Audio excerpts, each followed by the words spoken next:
Welcome in, YouTube. It's an exciting day. Today we are solving the case of the golden idol. Looks like we get 3 chapters. Chapter 1, complications in the family. Let's do it.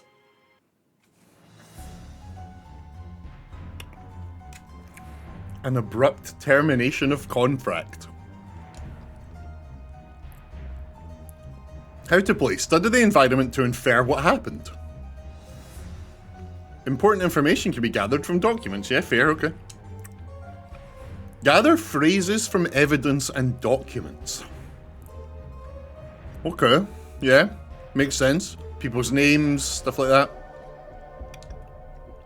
Assign gathered phrases to the correct slots in the thinking panels.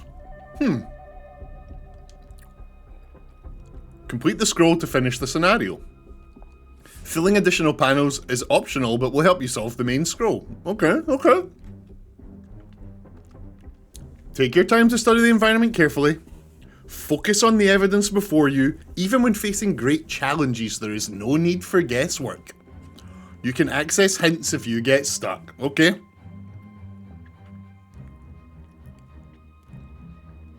What am I seeing here? Can we click on the fire? No? What are these? Okay, we got both of their backpacks. 2 bags filled with coins and gems. A tobacco pouch and a pipe cleaner. Okay. Other bag. A golden statue with a red stone and a bag filled with coins and gems. A bag of medical instruments and some medicine. Alright. So that's what's in the bags. What's this dude's deal? I knew what you were plotting, you snake. What? Let's click on the pipe, maybe? A pipe. Here we go. Our first clue. Both parties agree to these terms for the expedition to Monkey Paw Island. Oh, it's like a reference to Monkey Island, you get it. Albert Cloudsley has rights to 2/3 of all valuables for funding the expedition. Oberon Geller has rights to 1/3 of all valuables and any golden statues found for providing the map to the expedition site. Okay, so Dr. Oberon Geller, Esquire Albert Cloudsley. So do we take this? No phrases found yet. Oh, right. This is us figuring things out. Okay. So can we click on these? Yes, okay. We just have to click on them to learn them. Excellent. Right. What does the knife say? A dagger. Okay, just a dagger. Okay. What you got to say to yourself? Ah! A scalpel. Okay. This clue has been added to the thinking panel. Okay, we've got the map now. This is the Horn of Thumb. Loot crates like it's a Greek. Lucrates. Lucrates. Right, we're learning all of these words on the map, I guess. The Bay of Shadows, the Horn of Thumbs, the ruins of Xenopolis. So according to this, we've got all of the words we need in this world. Let's put me for this game up the top right, actually. Let's put me up here. Yeah, let's do that. Hang on. Sorry, my mouse. Sometimes my mouse has a mind of its own. I really hate it. I really hate that. Right, there we go. That'll do. A medicine bottle. Okay, so we can sort of assume then. Oh, here we go. Both parties agree to the. Oh, right. Okay, yeah. Same note. Same note as the other one. I doubt we need to click on all of these, but we have. Okay, so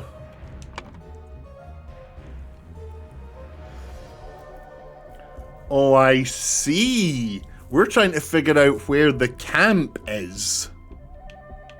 Interesting. So it would either be the horn, the bay, or the ruins of whatever. Right, okay, let's figure that out later.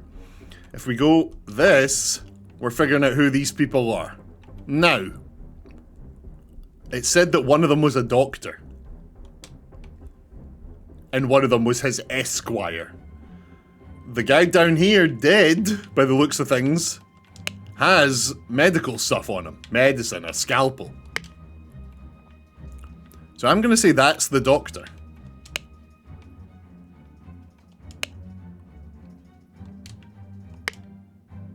Okay, so where's the note? Where's the note?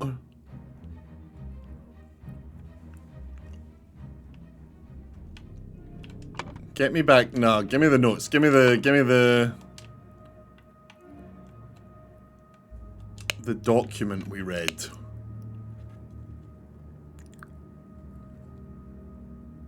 Albert Cloudsley has rights to 2/3 of all valuable. Dr. Oberon Geller. Okay, so the one that's dead is Dr. Oberon Geller. So, you are Albert Cloudsley. And you are Oberon Geller. Da-da-da! We're doing the thing? Okay, so, that means that...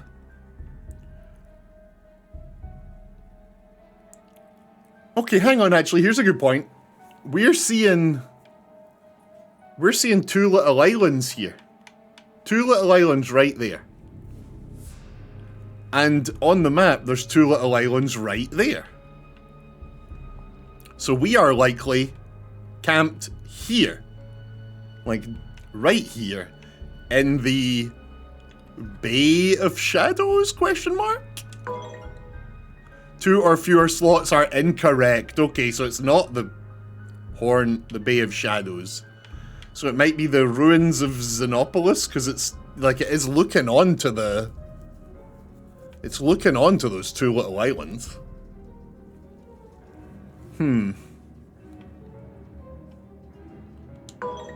No. The ruins of Xenopolis?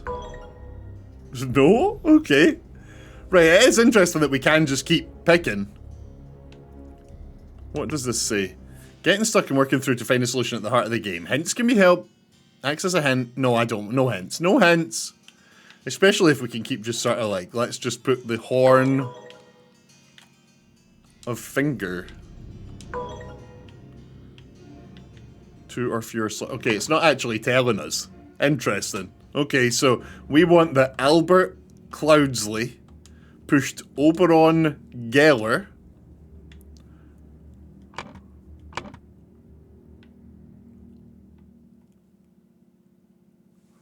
Huh.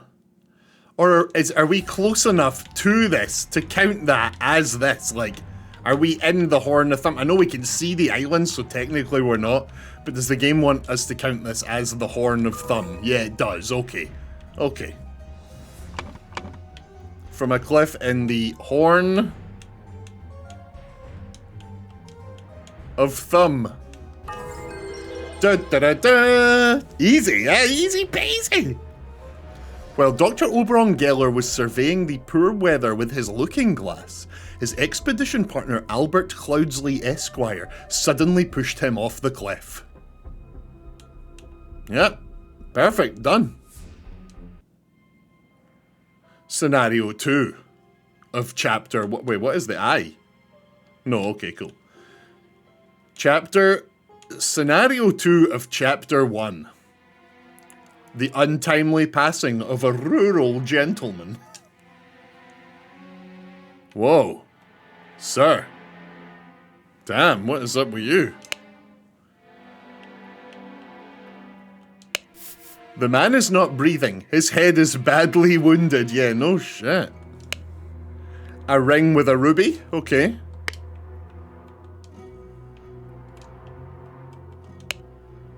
Henry Clover. Lead poisoning. Interesting. Okay.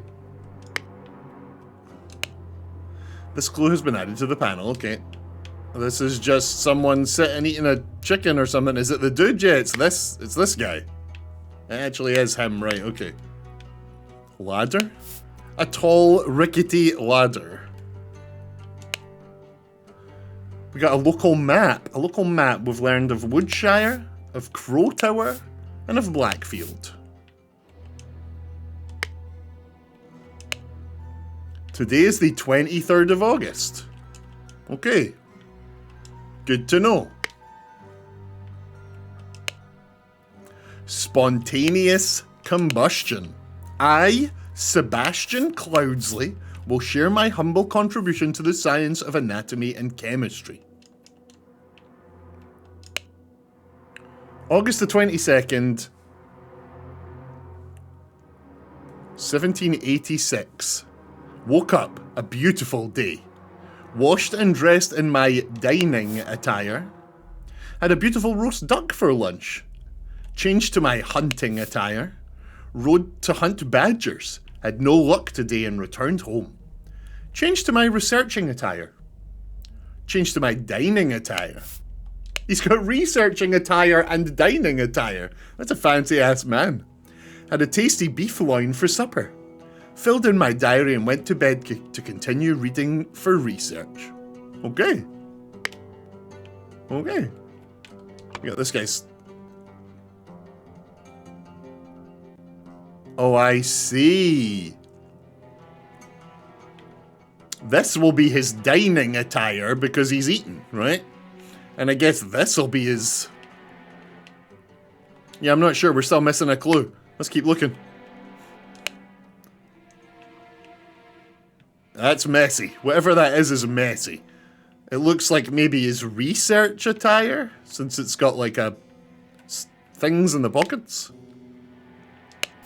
A horse is running in the yard. Oh, there's a little statue with a bit on the back of it. There's a little bit. A yacht is slowly floating in the river. Okay, we've got everything we need to start piecing this together. There's the dining attire. There's the research attire. No, that'll be the hunting attire. And this will be the research attire. 2 or fewer slots are incorrect. Oh, that's not good. Well, that's got to be dining, so it must be the other way around, right? So this one will be research. Nope. Dining. Research. Nope. Stop that. Research. Hunting. Yeah, makes sense. Okay. Done. Next up is the dude's name. You must be Sebastian Cloudsley. Wait, hold on. Hold on, wasn't there a Cloudsley in the last, Wasn't there a Cloudsley in the last thing? I'm sort of in the way over here. Moving myself again.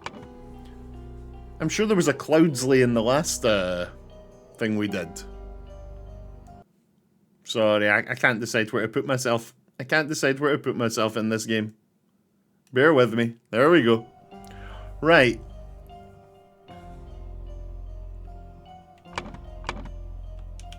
So you're Sebastian Cloudsley. We've seen all your attires. So you are Sebastian Cloudsley, the Lord of... Not sure yet. The cause of death was a...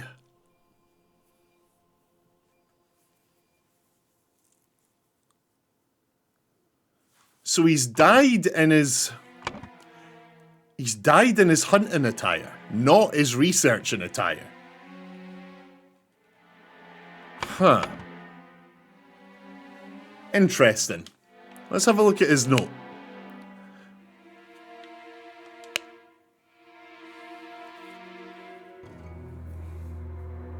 It's interesting that he said here that he made it to 10:30 at night, where he filled in the diary and went to bed to continue reading research. But he doesn't have his research gear on, he's got his hunting gear on. That's very confusing to me. Oh, there's a trail of blood! Hold on, there's actually a trail of blood, I just realised.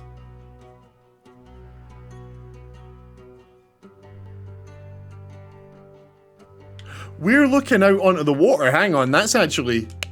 We're looking out onto the water. So, Are we in Blackfield? None of the other ones seem to be looking out to water, but this one is. I'm going to wager we're in Blackfield. Okay, let's try that. Let's try Sebastian Cloudsley, Lord of Blackfield, passed away in his bed. The cause of death was a head wound, which occurred when he fell from a horse. It's got to be the horse, because the blood trail comes in and he's wearing his hunting gear. So it's got to be when he fell from a horse while hunting. Yes! Oh, I'm enjoying this a lot. This is a cool game. Where the Lord of Blackfield was hunting, his horse threw him off and he suffered a deadly wound to the head. Right, let's return to scenario selection and go... Oh.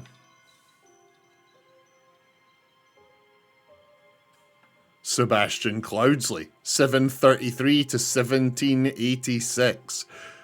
I wonder if these three faces are gonna appear later. Right, now, can we go back into 1 for a second and see the name?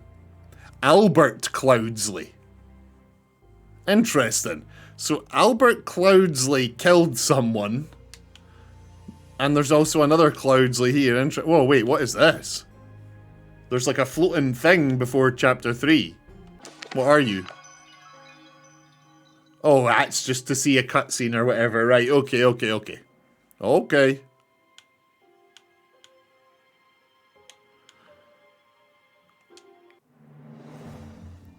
The dramatic departure of an outsider. Part 3. Whoa! That's a person on fire. Okay, let's see what we're getting into here.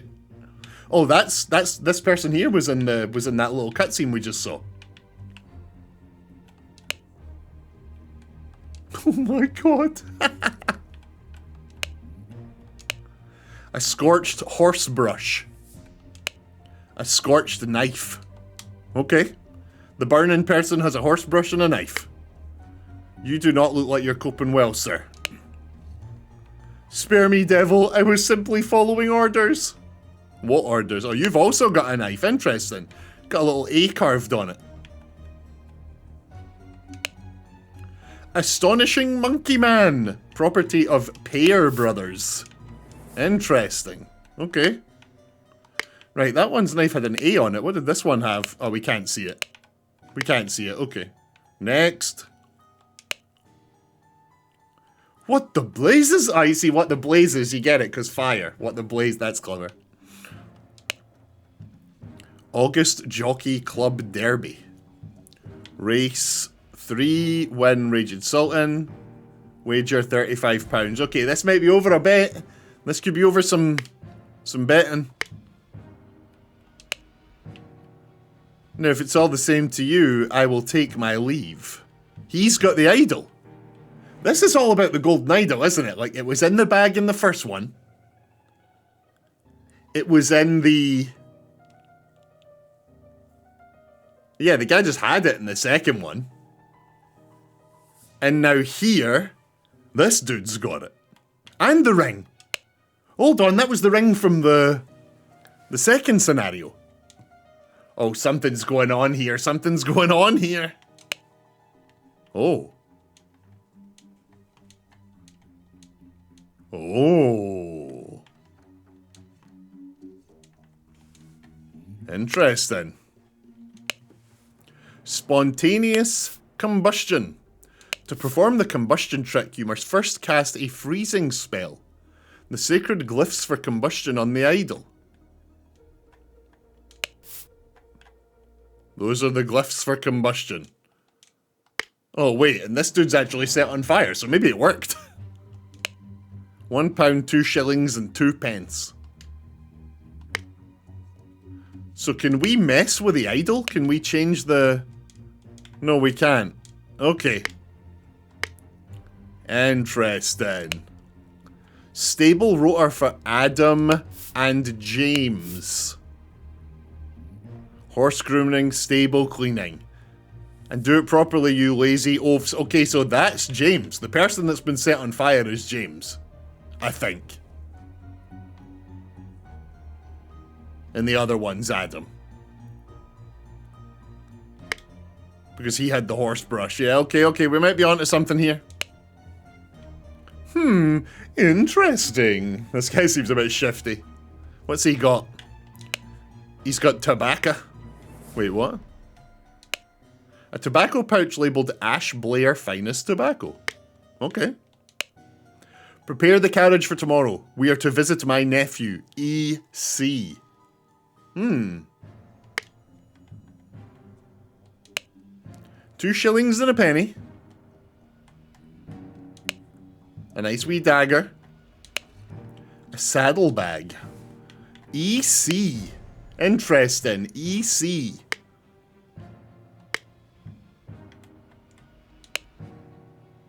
What an unexpected turn of events. This guy's shifty as all hell. An embroidered handkerchief. Oh wait, he's got EC on his handkerchief. Or Morty. What is up, Borlak? We're solving puzzles. £3 and 3 shillings. A stiletto blade. Dear Edmund, it has reached my attention that you are seeking a capable new servant. I have just the man for you. David Goran is an experienced coachman with a diverse set of talents that I am sure you will find very useful. If you are displeased with his services, do not hesitate to let me know. Yours, Theo. Can't click Theo, interestingly. That's fine. All aboard!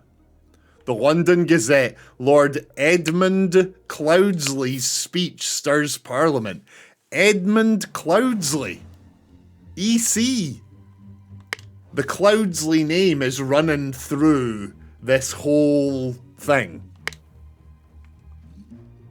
What is this? It's a little sort of weird dinosaur shot. Alright. Oh, we can head inside. There's more. Oh, there's more.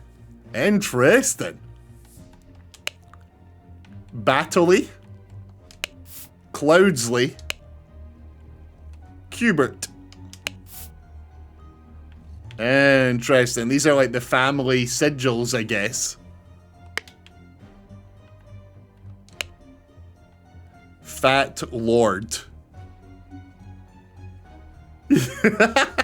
That's right. Pair twins. A and J, the pair twins. Graffiti with the words Fat Lord and pair twins. A and J. Okay. My apologies. You can be so baddier sometimes. He can be so badeer sometimes. I don't know what that means. 6 rings with various stones. Oh, she's Thanos. £4.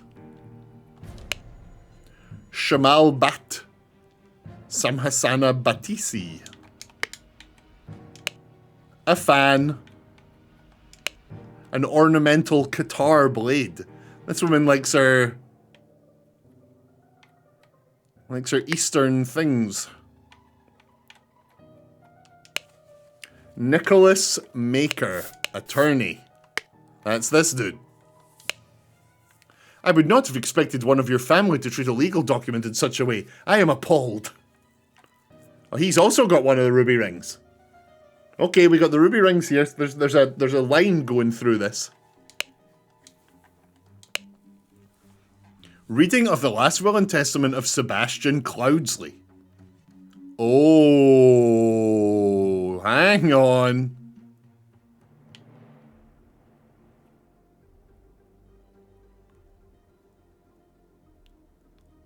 Albert Cloudsley was in the previous one. Edmund Cloudsley. Rose Cubert. Married to Edmund. Their son... No, there's another one. Willard Wright, who's maybe an associate.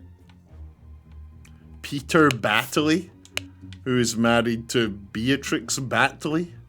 And Sebastian Cloudsley. Wow, okay, we've got a lot of names here. We've got a lot of names.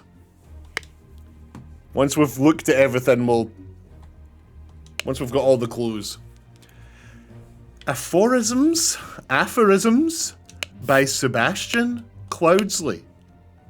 How to be happy. Eat a hearty meal every day and do not waste your time on trivialities. How to avoid being upset. Strive for that which holds meaning and do not shrink from responsibility. How to be inspired. Take a walk in the forest and breathe the fresh air. How to avoid being scared. Feeling scared is a weakness. Be strong instead. Yeah, just be strong instead. Just be strong. Oh, there's a lot in the fire. Damn, there's a lot in the fire. Okay. Dear Peter Battley, we have sent you frequent reminders concerning the settlement of your debt, and yet, to date, the debt remains unpaid. We humbly request that you make your payments as soon as possible, or we will be forced to take the matter into our own hands. The debt currently stands at £255. Blackguard and Buck Loans.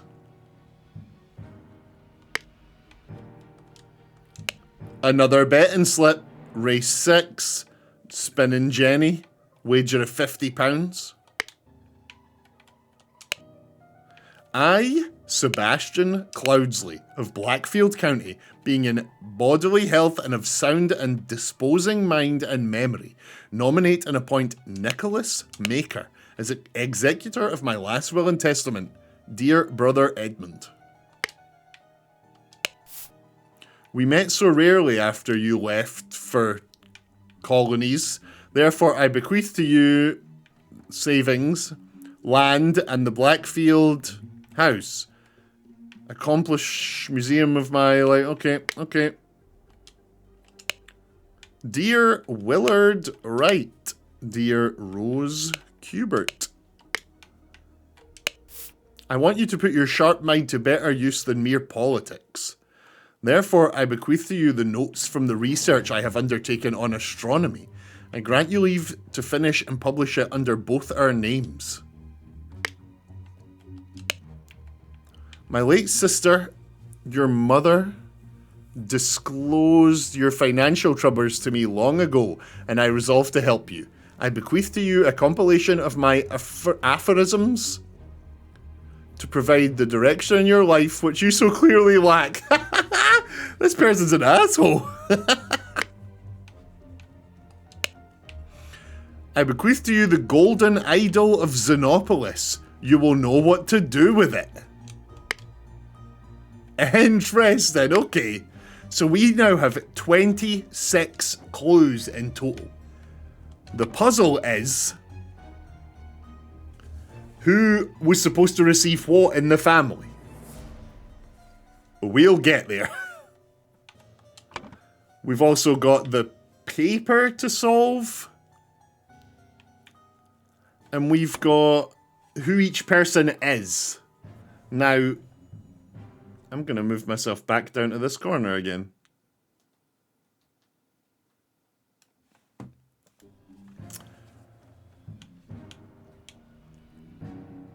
We know that, at least I think, that these two were brothers. He's got the horse brush on him. And a knife with a letter we can't see. He has a note saying that it's from them. He's got a knife with a number. The note says that it was the two brothers that were supposed to be taking care of it. So I think that is Adam and James. Surnames though? Adam and James pair. Okay, so we can do that. He is Adam James. No, Adam Pear. And he is James Pear. That's all we know for now. That's, as far as I'm aware, when it comes to these people's identities, this is really the only one we can assume. Oh, and he's definitely the lawyer. The one down the bottom there. He's definitely the lawyer. So let's, where is it? Nicholas Maker. Attorney. Okay, so we can say that he is Nicholas Maker. I feel like I'm confident in those three for now.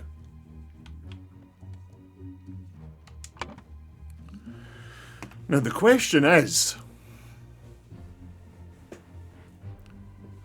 how are we going to determine? Oh, this is so cool. This is fun. This is really fun. This is cool as hell.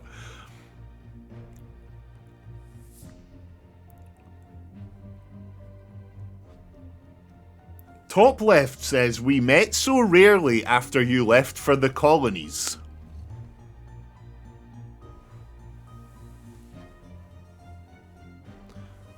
Therefore I bequeath to you my savings, land, and the Blackfield Manor house. Come home and establish a museum of my life and accomplishments. Okay. I want you to put your sharp mind to better use than mere politics. Therefore I bequeath to you the notes from the research I have undertaken on astronomy. My late sister, your mother, declared your financial troubles to me long ago. Okay, so where's the family tree? Where's the tree? No.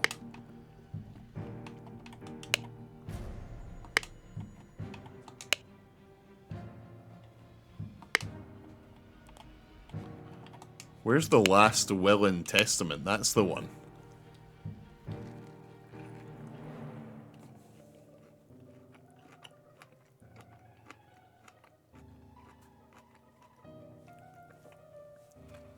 I'm not sure if it's a bug, like it's incorrect, or if it's a clue. But literally the first word in this letter after Dear Peter Batterley says, he have sent you frequent reminders, and it should say, we have sent you frequent reminders. Unless the game's trying to tell me something. But that says, he have sent you frequent reminders.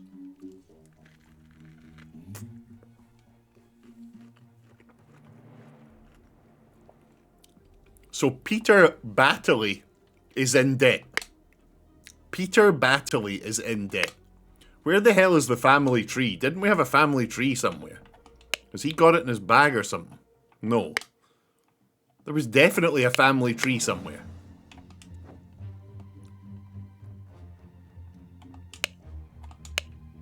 There it is. Okay.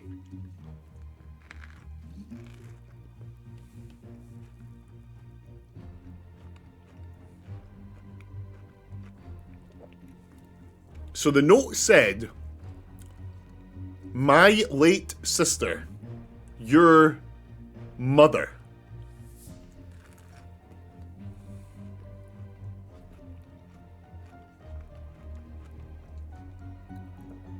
So that's definitely Peter Batterley. Okay, so let's go in here then. The person who got the note about their financial troubles is Peter Batterley.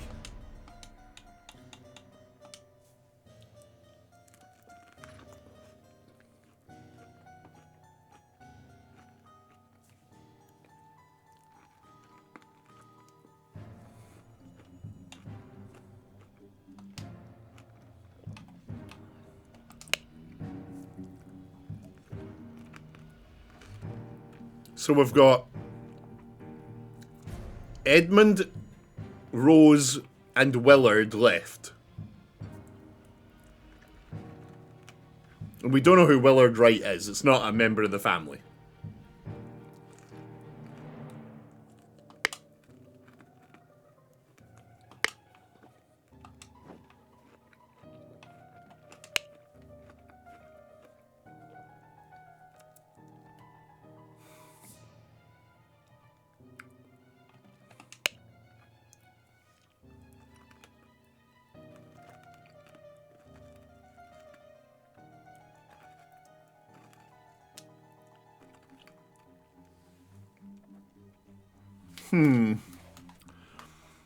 Yeah, I'm not sure who this guy is. I guess this guy must be Edmund, right? This guy must be Edmund. He's got a letter in his pocket that says, Dear Edmund. But we can't, like, properly trust that that's him, you know? But then again, he has the handkerchief that says EC. So I assume he's Edmund.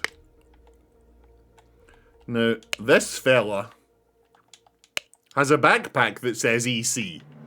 So I'm very confused. Prepare the carriage for tomorrow. We are to visit my nephew, EC. So he's got a note from EC, so I'm assuming they work together. He's his carriageman.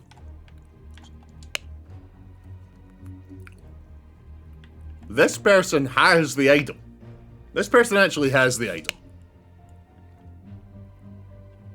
And a note on how to set people on fire. This person's been gambling.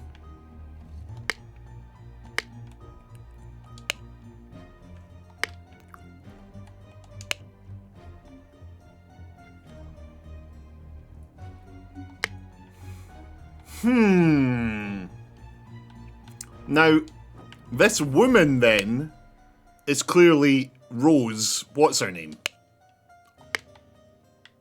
She's got rings and what? Yeah, she is clearly Rose Cubert. Cupboard.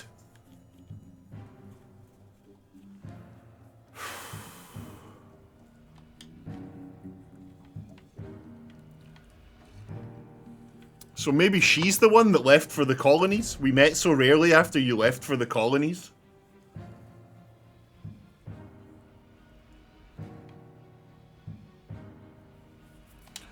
Let me check this guy's family tree again. So EC is Edmund Cloudsley, the oldest. And he never got the golden idol. So he's one of the other two. He did not get the golden idol, so he is either we met so rarely after you left for the colonies, or put your sharp mind to better use than politics. I'm going to say he's the politics one. He seems like a smarty. Which means that the one who left for the colonies, oh, because she's got all that, like, Asian stuff in her backpacks. So it actually might make sense that she's Rose Cubert. Which would mean that the idol was left to his associate, who was... Where is that? Where's the... Willard Wright is the associate, I guess. I'm not guessing, I'm actually quite confident here. Maybe. Yes! Okay, we got that right. Okay, sick. Okay, so we can start filling in people. Actually start filling in people quite comfortably now. You are Rose Cubert. And you are Edmund Cloudsley. And you're his driver. I'm not sure who you are.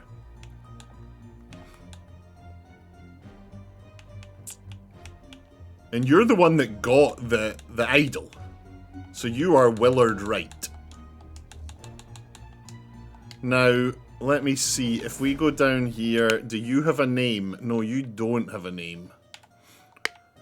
But you've got a note there. The man for you, David Goran, is an experienced coachman. Yeah, okay. Let's assume you are David Goran, since you're here helping out. David Goran. Which means you, who like to gamble, are... Is it Battley? What's the first name? You are Peter Battley. I think you're Peter Battley.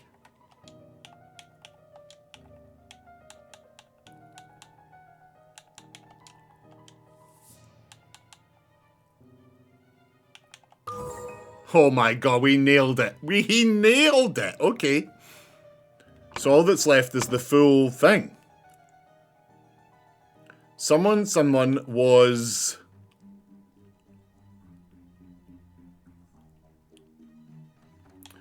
Someone was something to receive something in Du's will. Oh, will. The will. We know whose will it is. It's the last will and testament of Sebastian Cloudsley. We know that one. We're doing this. Sebastian Cloudsley. And ordered Dudu and Dudu take the Du from Dudu. Suddenly, Dudu died from spontaneous combustion. And it's the brother, it was the Pear, James Pear. James Pear died from spontaneous combustion. Okay. Okay, so that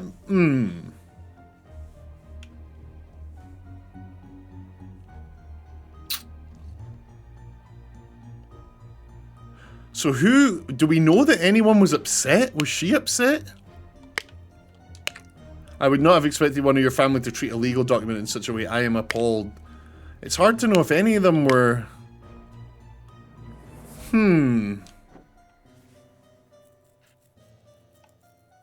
So he's actually holding the idol right now. This is like just happened. So maybe she ordered these two to take the idol from him? Okay, I'm gonna say that it's her. I'm gonna say that this is... Rose Kubert was upset to receive... No, she wouldn't be upset. She got everything. Who's the one that got the Book of Affirmations? Was it the gambler?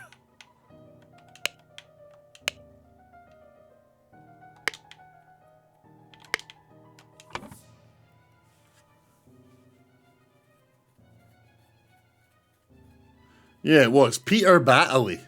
Okay, so let's assume then that this is...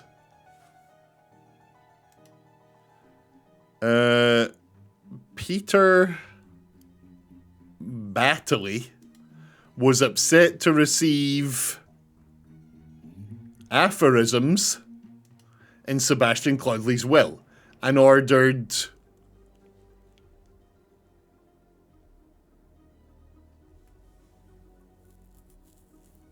Maybe it's the brothers. Maybe the two brothers. Adam Pear and James Pear take the idol from Willard Wright? Yes! This is cool as hell. This is a cool game. Peter Battley, encumbered by his gambling debts, had placed high hopes on his uncle's testament. Upon discovering he had inherited nothing but a book of aphorisms, he tore up the will and ordered his servants to take the golden statue from the stranger Willard. Suddenly, one of the servants burst into flames. This is pretty cool.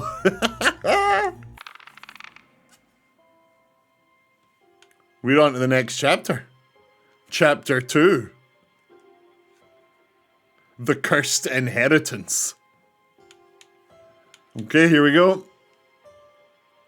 Scene 4, Chapter 2, Scene 4, action. The murder at the Little Mermaid. Under the sea. Under the sea. Right. Oh, we got a little shifty person outside the window. Hello, shifty person. What did that bugger give me a note when he knows damn well I can't read? I'll read it for you, big man. What you got? You got some bread. You got half a pair of scissors. And you've got a note.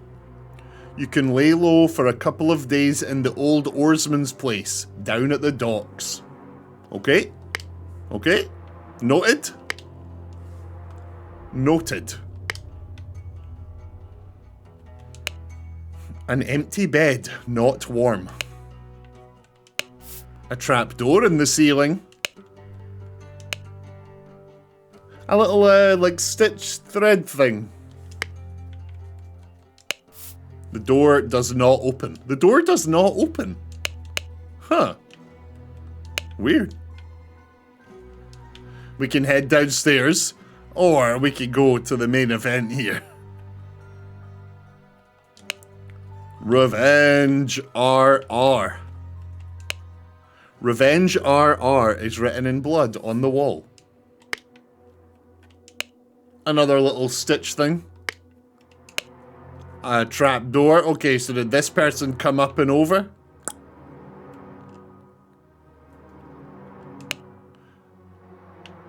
We got someone standing here with a magic wand, maybe? Another one of these rings. Another one of these ruby rings. A walking cane. The man is not breathing. No shit. Okay, so he's had something happen to his guts here. The door does not open. Okay.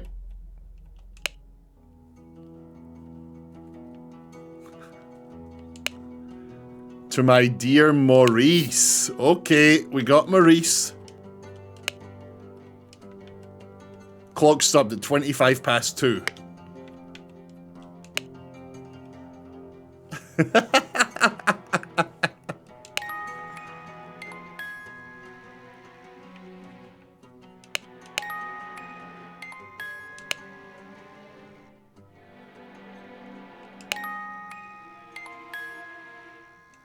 Okay. Okay.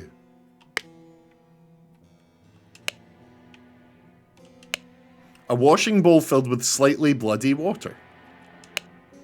Dear Proud Beast Master. Whoa. He's the master of the Proud Beasts. I have attended our departed brother's send-off and accepted the keepsake that he bestowed upon our brotherhood in his will. Reference to the last chapter. I shall send this letter tomorrow, September the 10th. I hope it will reach you without delay. Already it is midnight. I will retire to bed, for this has been a long day. May Griffin awaken, Proud Beast Initiate. Okay. Okay, what's going on here? We got some sort of cult. Oh. Hey, buddy. You alright out there? Alarm, alarm, a break-in! Watchman number 2, Henry Parker. Watchman's alarm rattle. Watchman's spear. Oh, is that blood or is that shadow? I can't tell. That might be blood. Watchman's lantern. Okay. Dude's got some stuff. Got some broken glass out here. Shards of glass lie in the mud, which means the window was broken from the inside, and the glass went out the way. I've seen movies. Okay. Okay, we got some puzzles to solve here. Oh no, hold on. What actually is the thing? Okay, right. We don't know. We do, that's a lot. But we can name these people. No, maybe we can't actually. Maybe we can't. Although we could name you, he's got Henry Parker, it's written on his thing. So we can name Henry Parker. Henry Parker. And we know that the dead guy's called Maurice something. Is that right? Because he's got his little watch here, his little watch says Maurice. Unless he stole the watch, but, you know, let's just... Oh, we can go downstairs. Oh, there's a little party on. Didn't expect there to be a little party on. The door to the street is shut with a latch. Okay. Where'd that blasted boy go? I really need a piss. A large kitchen knife. A partially peeled lemon. A ring of various keys.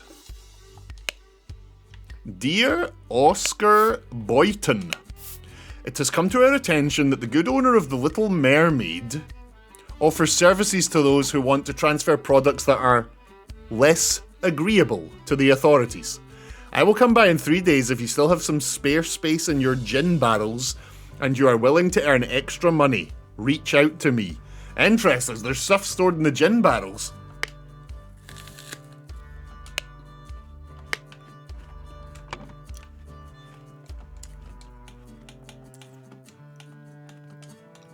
Oscar Boyton.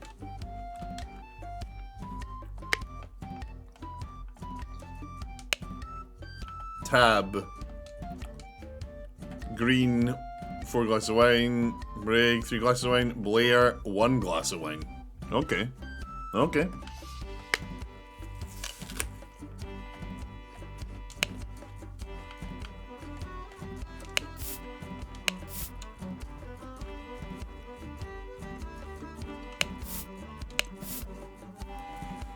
Willard Wright is staying in the Dandelion Room for one night.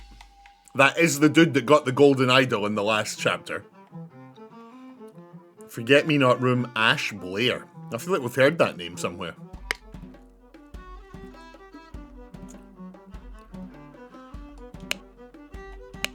Oh, we can take the names from here. Oh, okay, I see, I see. Wanted, Robert Redruth, escaped convict. The reward's 58 quid? It's only 58 pounds. At the Little Mermaid Inn, amazing Evans musical performance. Yeah, there's spelling mistakes throughout this. I don't know if they're on purpose or not. But the word is obviously isn't performance. Something going on here.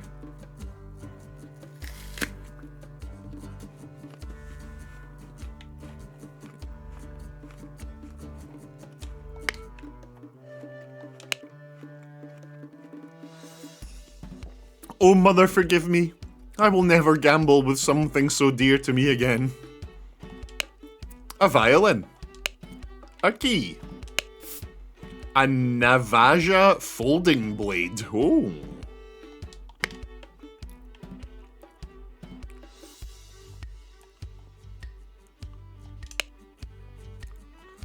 Just deal the next one. It's all luck anyway. Oh, that's the guy. He was the last one. He was like the carriage dude. He's got a key, a knife, some money, a hand of cards, and a note.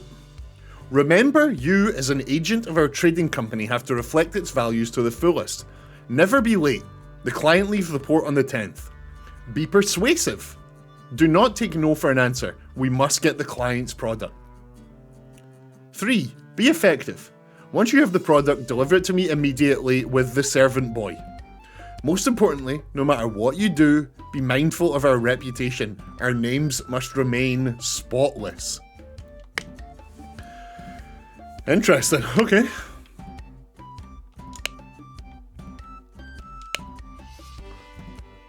Whoa. AGWWME. Whoa, whoa, whoa, whoa, whoa. What the hell are we seeing here?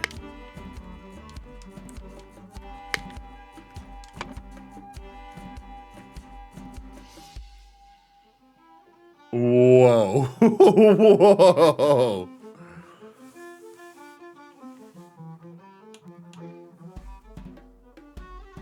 AG.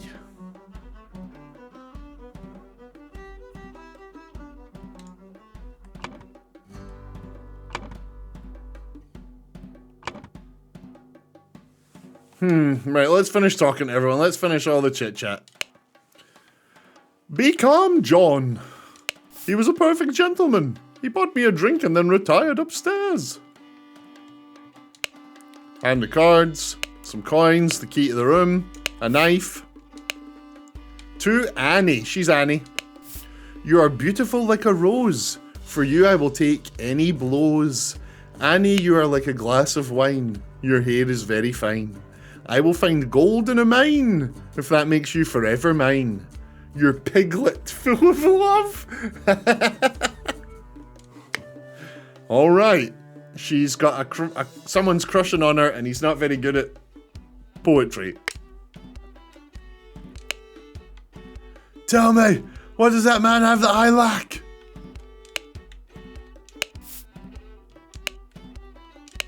Right, so you're John, and you're Anne. John something. And you're Anne something. Right. We're getting there. We're getting there.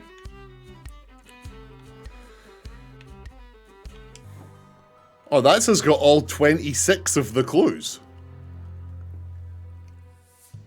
Very interesting. Okay, so...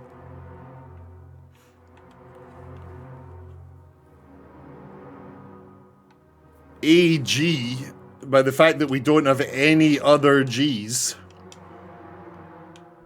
AG would be Anne Green. Then WW would be Willard Wright, the dude who got the Golden Idol in the last chapter. No, Anne Green. Then this one will be Willard Wright. So ME would be Maurice Evans.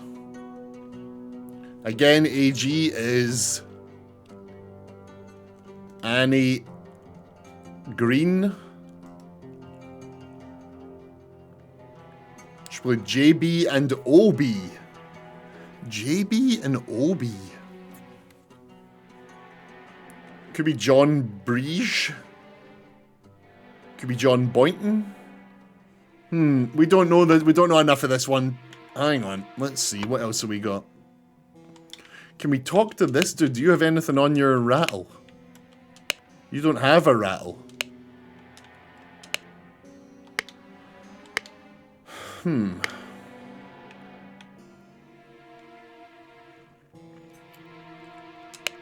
R.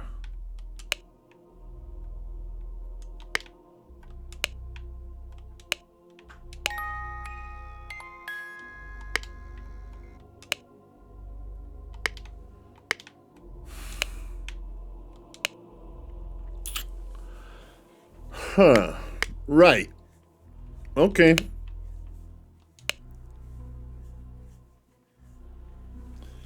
Henry Parker. Henry Parker.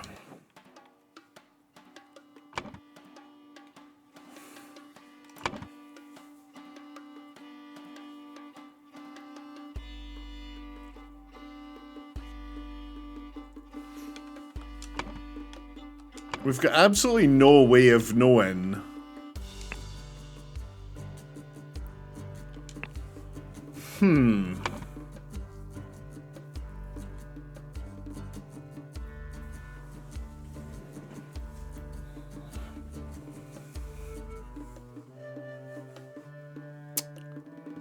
Someone got into the dead guy's room through the trapdoor, while 3 people were playing cards with loud music. A fight ensued upstairs and someone got stabbed with a...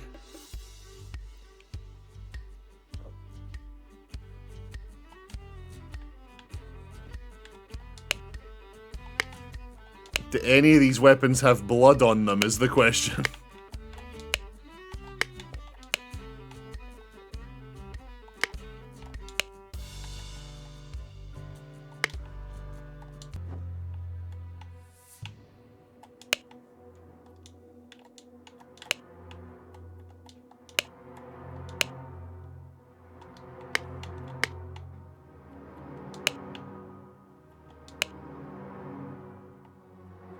That looks like it might have something on it, but it could just be the shadow, you know, that might not actually be blood.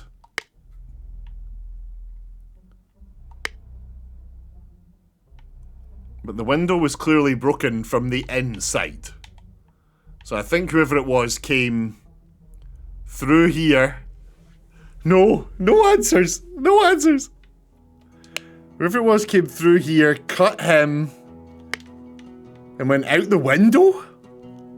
Cut him and went out the window? Be calm, John. He was a perfect gentleman. To Annie. Your piglet full of love. Right, so you're Annie and you're John, but are you married? Are you gonna have the same surnames? You're the guy from the last chapter. I can't even remember. Nope. I should be able to get him because he was in the last chapter.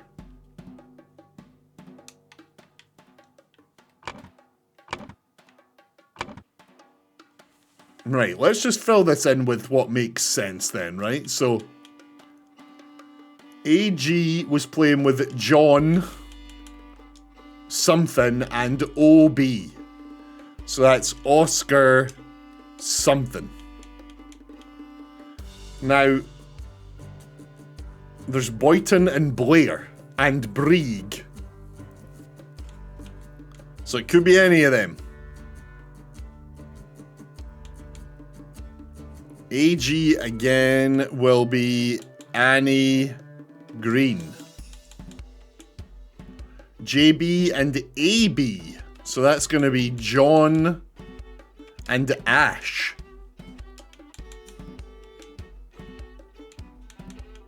Right. Notes. Evan. He's Evan. Hang on. He's Evan.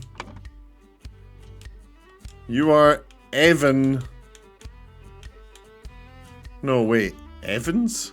Oh, is Evans a surname? Amazing Evans' musical performance. So your name's something Evan, I guess. Oh no, Evan something.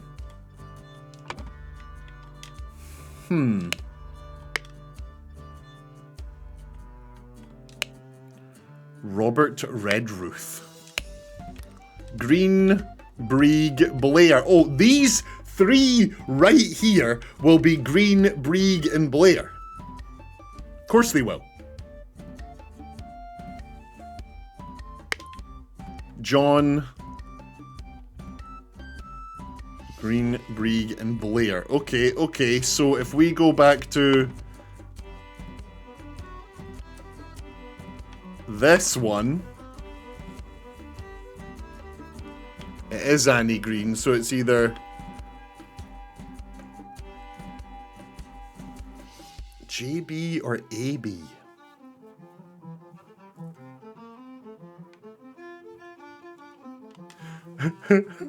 Let me look at some stuff. Let me have a wee look. Willard Wright is staying for one night. Ash Blair is staying for one night. Okay, so we've got Willard Wright and Ash Blair. So if we go in here, Ash is Blair, which means John and Oscar. I want to scream some answers, lol. That's so funny. RR. Revenge RR.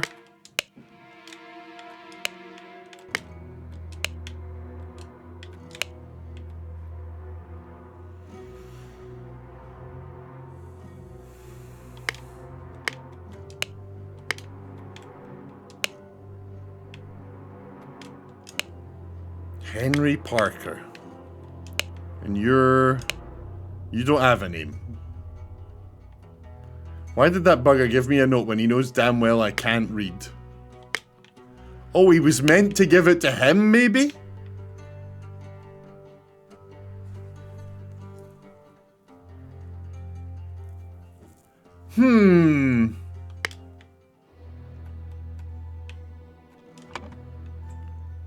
Let's try John Brieg. Oh no, wait, Boynton is the Oscar Boynton's the guy that runs the place. So OB will be Oscar Boynton, of course. Which means John is likely Brieg. Yes! Right, then in that case we can start filling this in. Okay, we've got John Brieg. Let's use the mouse. John Brieg, Annie Green, Oscar Boynton. You must be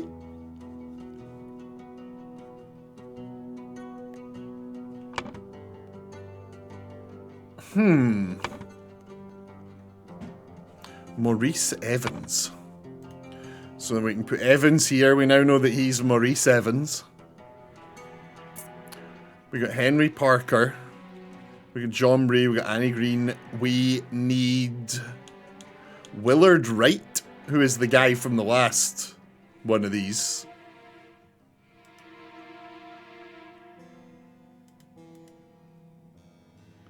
Willard Wright, yep. Annie... Was it Annie Green? Shit, I changed hers by mistake. Fuck. It was Annie Green, yeah. Annie Green. We know the musician's name is Evans. Something Evans.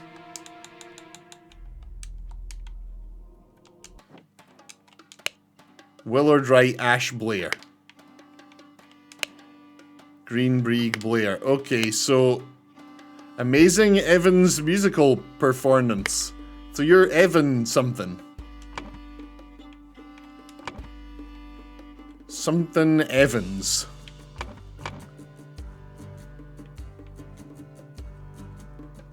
Oh, wait a minute. Wait a minute.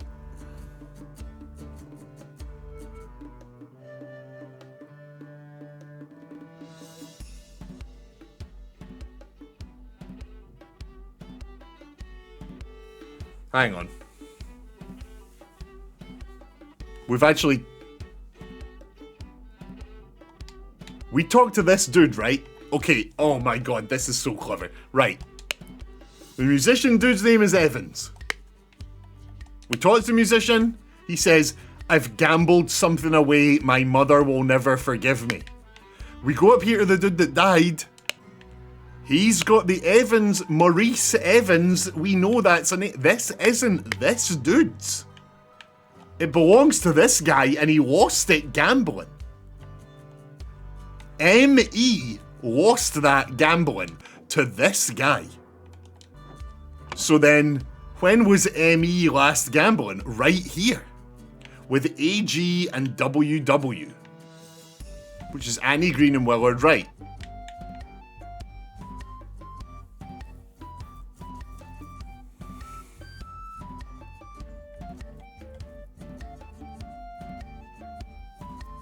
So how did the guy upstairs end up with it? I guess Annie or Willard had it here.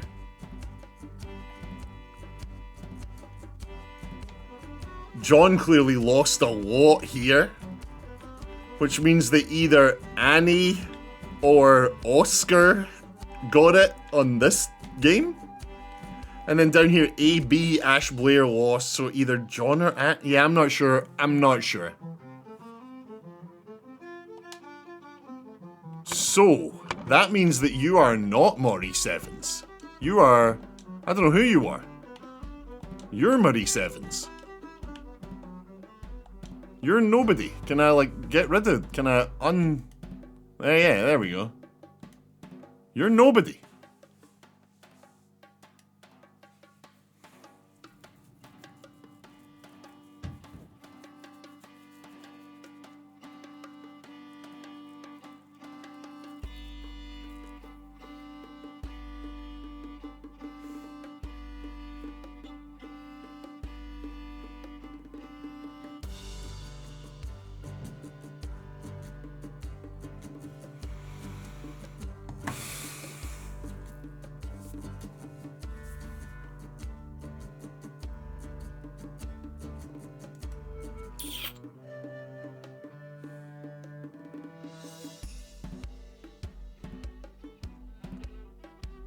Oh shit, hang on. Oh, wait. Am I misunderstanding this? Hang on. Oh my god, is this...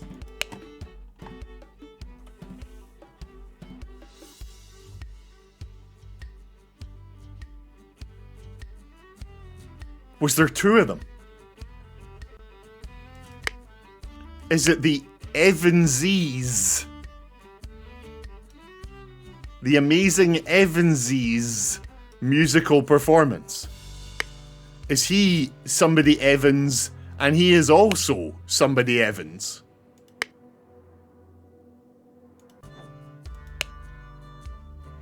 He's probably Ash Blair since he's the one staying in that one room. Cough, cough. What? You're probably Ash Blair. Who the hell are you, then? Let's just put in whatever... Don't spoil it! I'll get it! My brain will get it! So you must be the only name that is left, which is...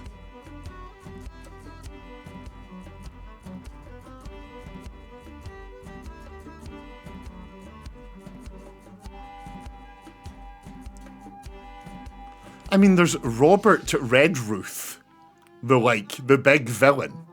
But there's no way that's who that is. Like, that's the big villain from outside. Like, look, yeah, there's no... Unless they are switched. Henry and Robert, Redruth, Parker, no.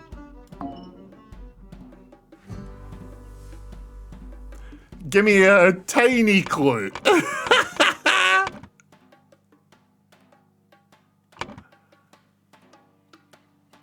Flowers. Flowers. Flowers. Flowers. Dandelion.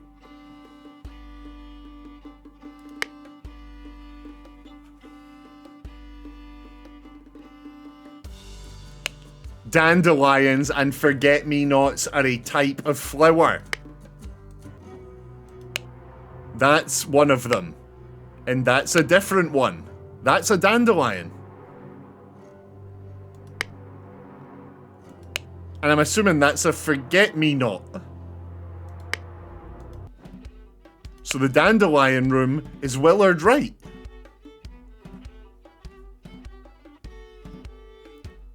But that's Willard Wright sat right there, isn't it? Isn't it? Yeah, it is. No, it's not. Wait.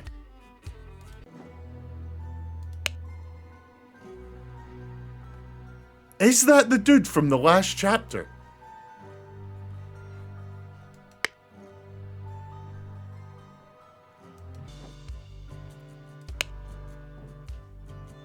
Dandelion Room, Willard Wright. Forget-me-not room, Ash Blair. So then...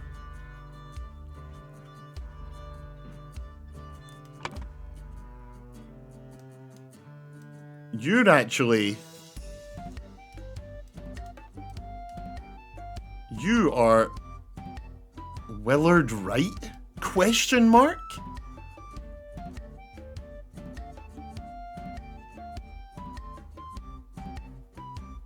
I thought that's who this dude was.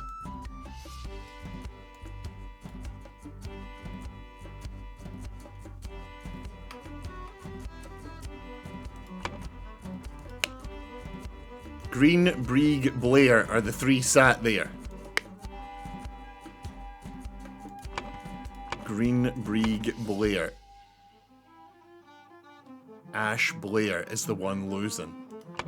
Okay.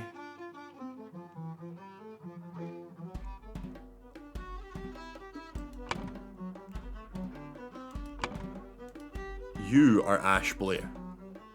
You are Ash Blair. It's all coming together. The pieces of the puzzle are fitting in. You are Ash Blair. I swear I'm gonna get this. You'll do a lot better than I am. So you're Ash Blair, and you live in the Forget-me-not room, and Willard Wright is in the Dandelion room.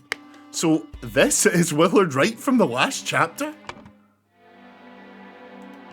So then, you'd be Henry Parker. Henry Parker. So then who the fuck are you?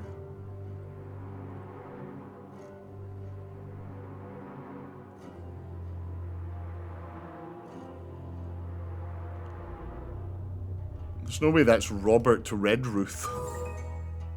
That's Robert Redruth.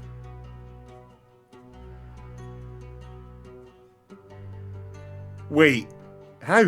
What? Right, hang on, that's correct. But that doesn't make any sense, because...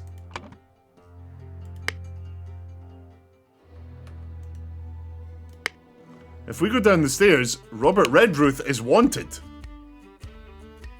This guy's wanted.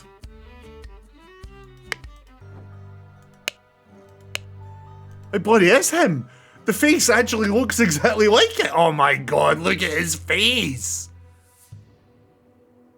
Why did that bugger give me a note when he knows damn well I can't read? Okay, interesting.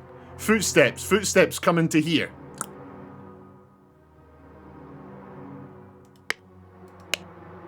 This guy's got footsteps coming from back that way.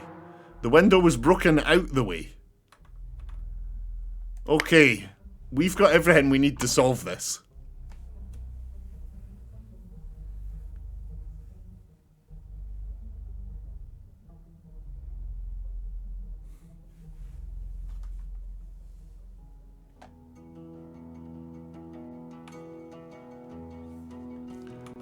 So if he's saying revenge RR, that must mean that it was Robert Redruth that did it, right? So would we say that Robert Redruth got into Willard Wright's room through the trap door while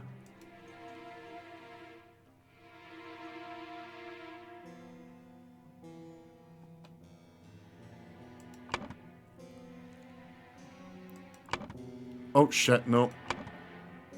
While Annie Green, Ash Blair, and John Brieg. Annie Green, Ash Blair, and John Brieg. Where's Annie? My god, man. Annie Green, Ash Blair, and John Brieg were playing cards with loud music. A fight ensued upstairs and... It's Willard Wright, right? Willard Wright, that's who's got stabbed with a... shears? The dude had shears.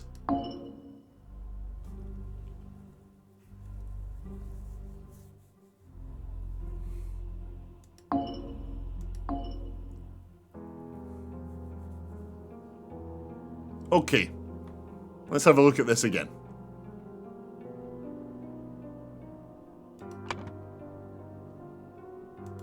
The person who died is Willard Wright. And more importantly, that is actually who the room belongs to. Willard Wright.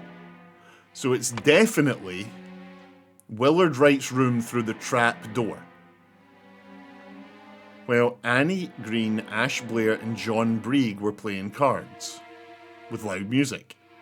A fight ensued upstairs and Willard Wright got stabbed with a shears.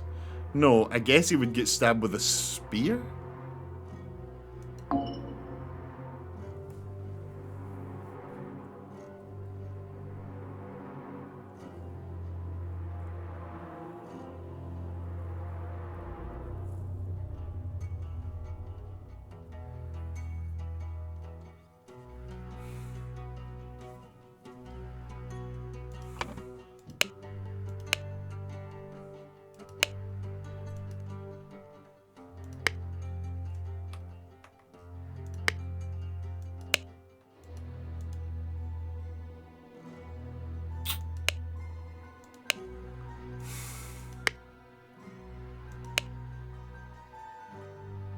He's had something in his gut cut out. You know what I mean? Like, that's messed up. And I think maybe the golden idol was in here. Would be my guess. And now it's gone.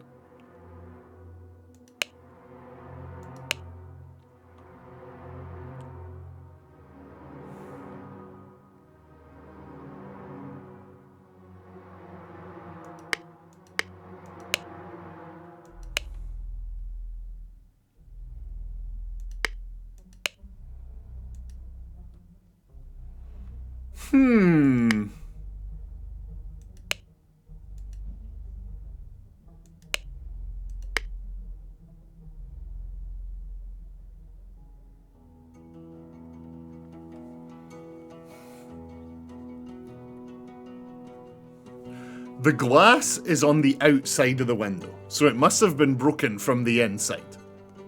It's only one side, so they broke it, they opened the thing, I don't know. So it must have been through the trap door. Robert Redruth got into Willard Wright's room through the trap door.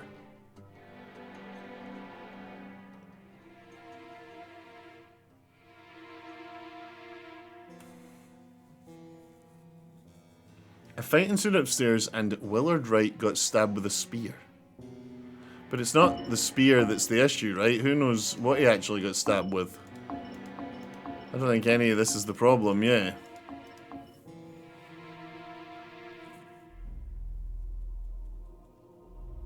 And who would have given him a note? Who would have given him the note to go lay low? Probably the right-hand man here.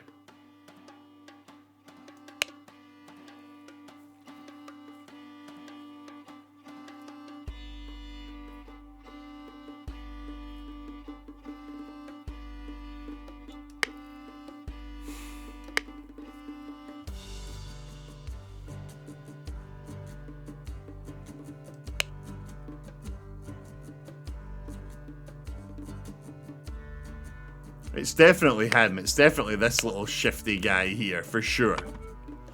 Ash Blair.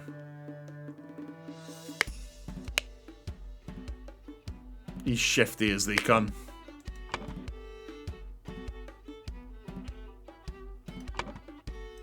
So he's probably given this guy a note. You can lay low for a couple of days in the old oarsman's place down at the docks.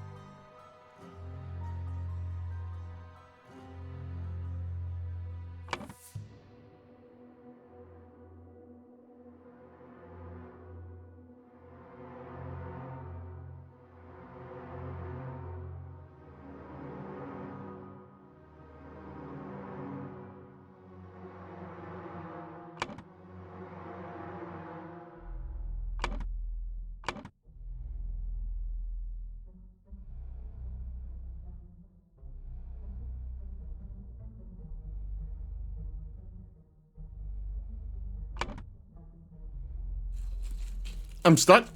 I'm real stuck. I'm real stuck.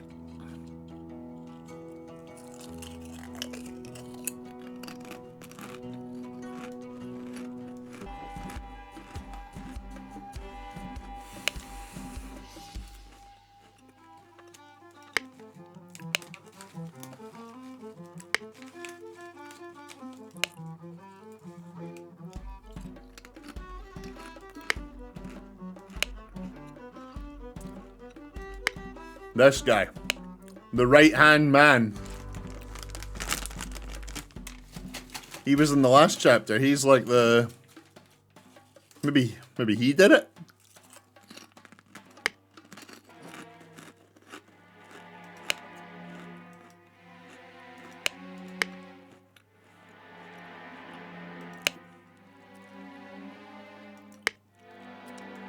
So maybe it's...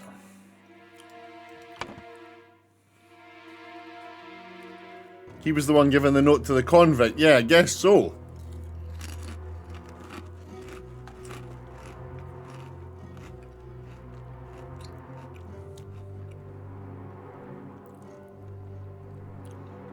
So would this be that he actually got into Ash's room? He actually got into Ash Blair's room through the trapdoor. No.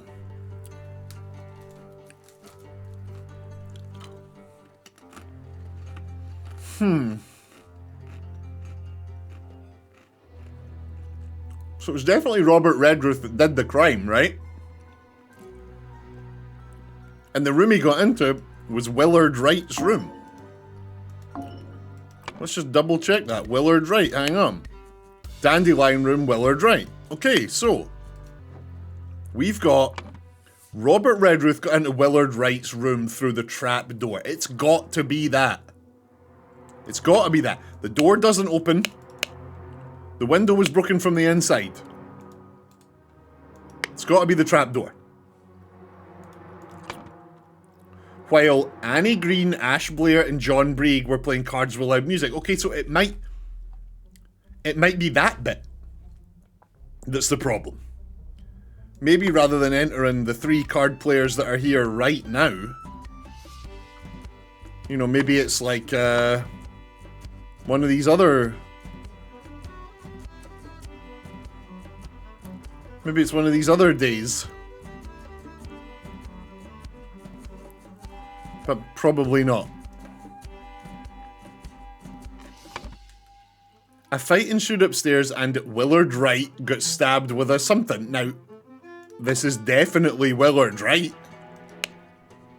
He's got a little on his belly there, which means it's like a smaller blade, probably.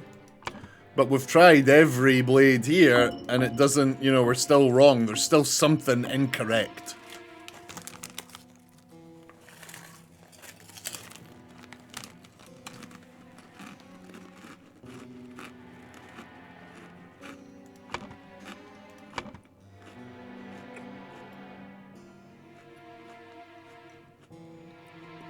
Annie, John, and Oscar Boynton. Let's try that one. Annie, John Brieg, and Oscar Boynton. Oh no, wait, it would be with shears. Damn it!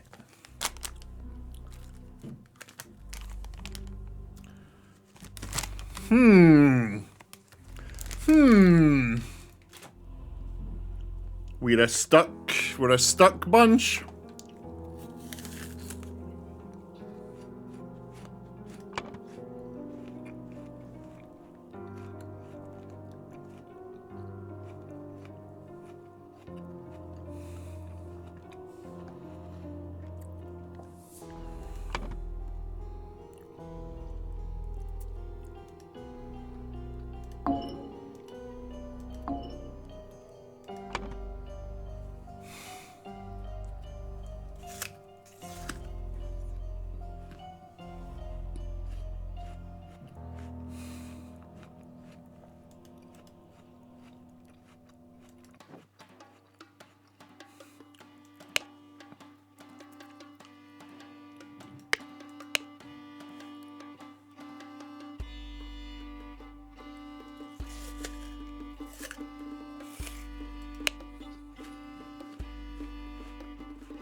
I'm stumped. I'm stumped.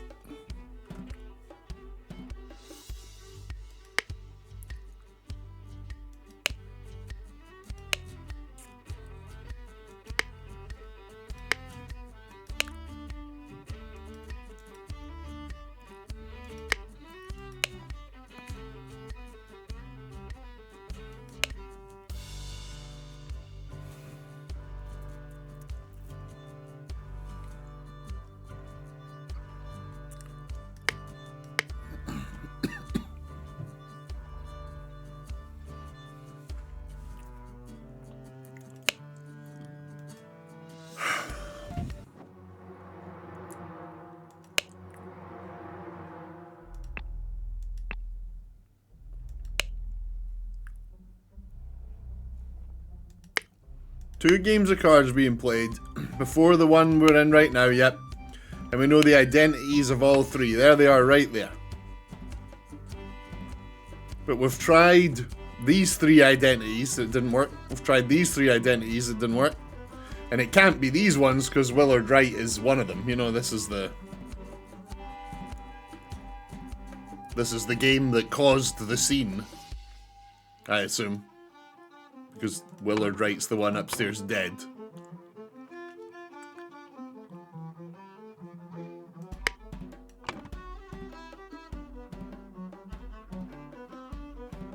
Oh, wait. He got into his room while he was downstairs, maybe.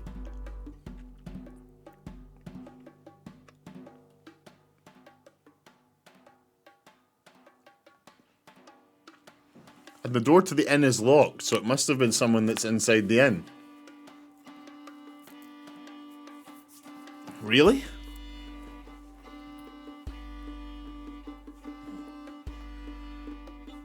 Right, hang on, let me try something then. Let me try that. Got into Willard Wright's room through the trap door while Annie Green, Willard Wright, and Maurice Evans were playing cards. Will we try that? Well, Annie Green, Maurice.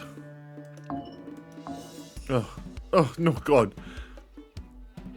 Maurice Evans and Willard Wright. Yeah, it's not going to be that. It's not going to be that.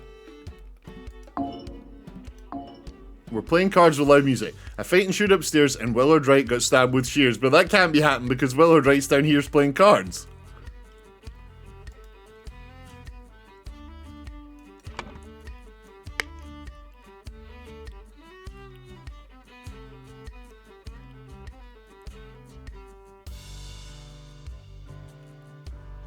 Oh!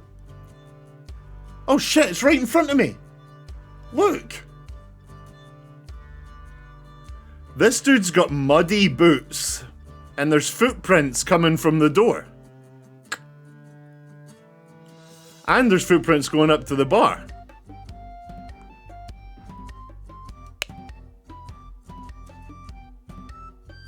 Did you do it, sir?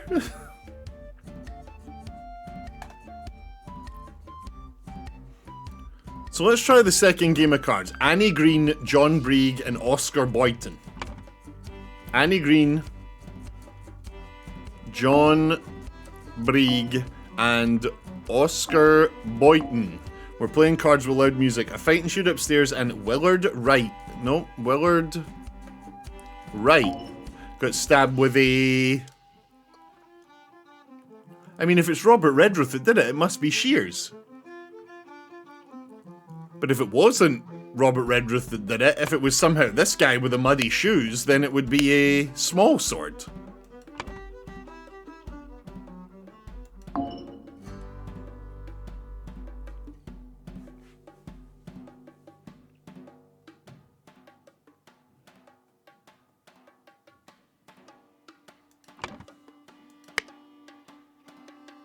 What am I missing? I'm missing something. There's like a key. I'm attributing something to something that there shouldn't be. Is the glass outside a red herring? Did people not actually jump out the window? Because there's no other footprints out here. So maybe whoever did it just did this and then went back inside. Maybe the person who did this wrote that so that we'd suspect that it was this dude.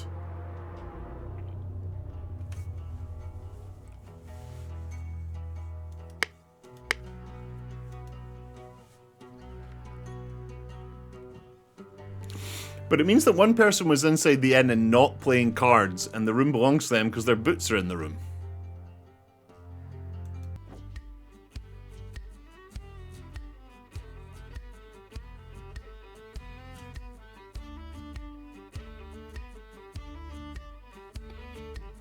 Pardon?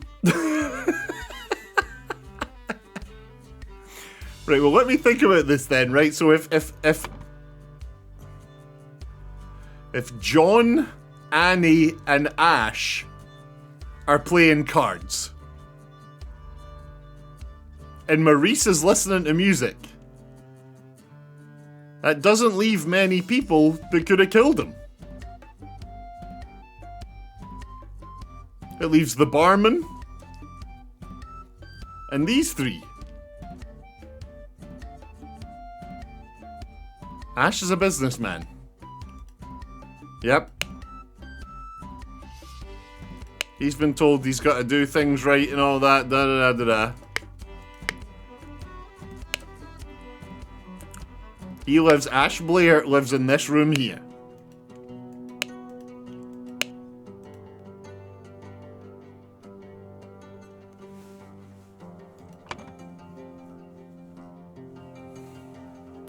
So did Ash Blair do it the night before? You know, when Annie, John, and Oscar... Check William's letter again. This one. Never be late. The client leaves the port on the 10th.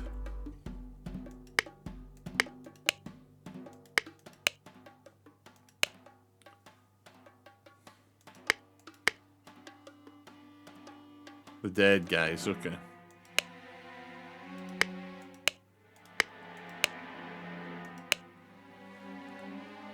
I have attended your departed brother, send off accept the keepsake that he will bestow to my brother in his will. I shall send this letter tomorrow, September 10th.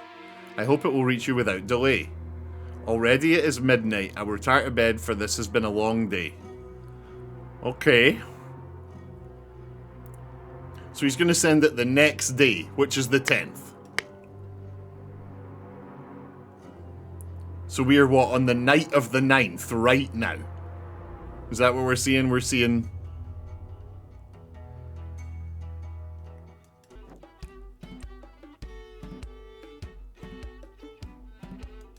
So...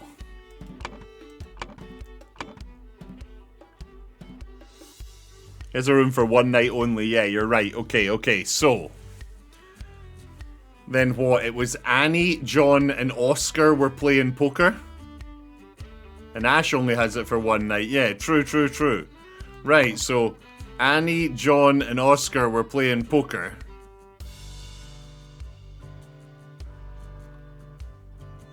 So is this maybe Ash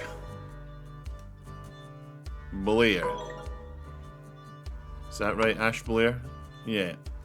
Ash Blair got into Willard Wright's room through the trapdoor while Annie Green, Josh Brake, and Oscar Boynton were playing cards.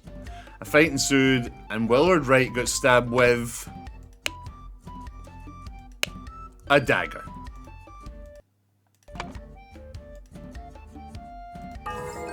Oh, we did it! Oh my god! Games are hard! A man going by the name of Ash Blair crept into Willard's room through the trap door to steal something important, but when he opened the music box, it woke Willard up and a fight ensued. In the fracas, Ash stabbed Willard and attempted to frame an escaped convict. We're smart, y'all. We're smart.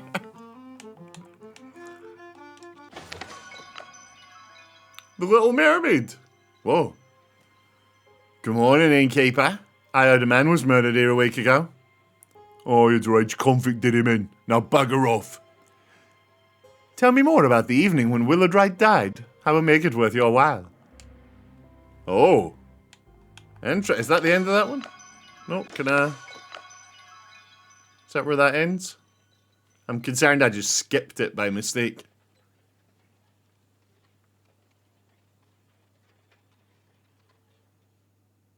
Tell me more about the evening when Willard Wright died. I will make it worth your while. He's got a little coin in his hands. He's got a little coin in one of those little rings. Right, on to Scene 5. Chapter 2, Scene 5. The intoxicating dinner party.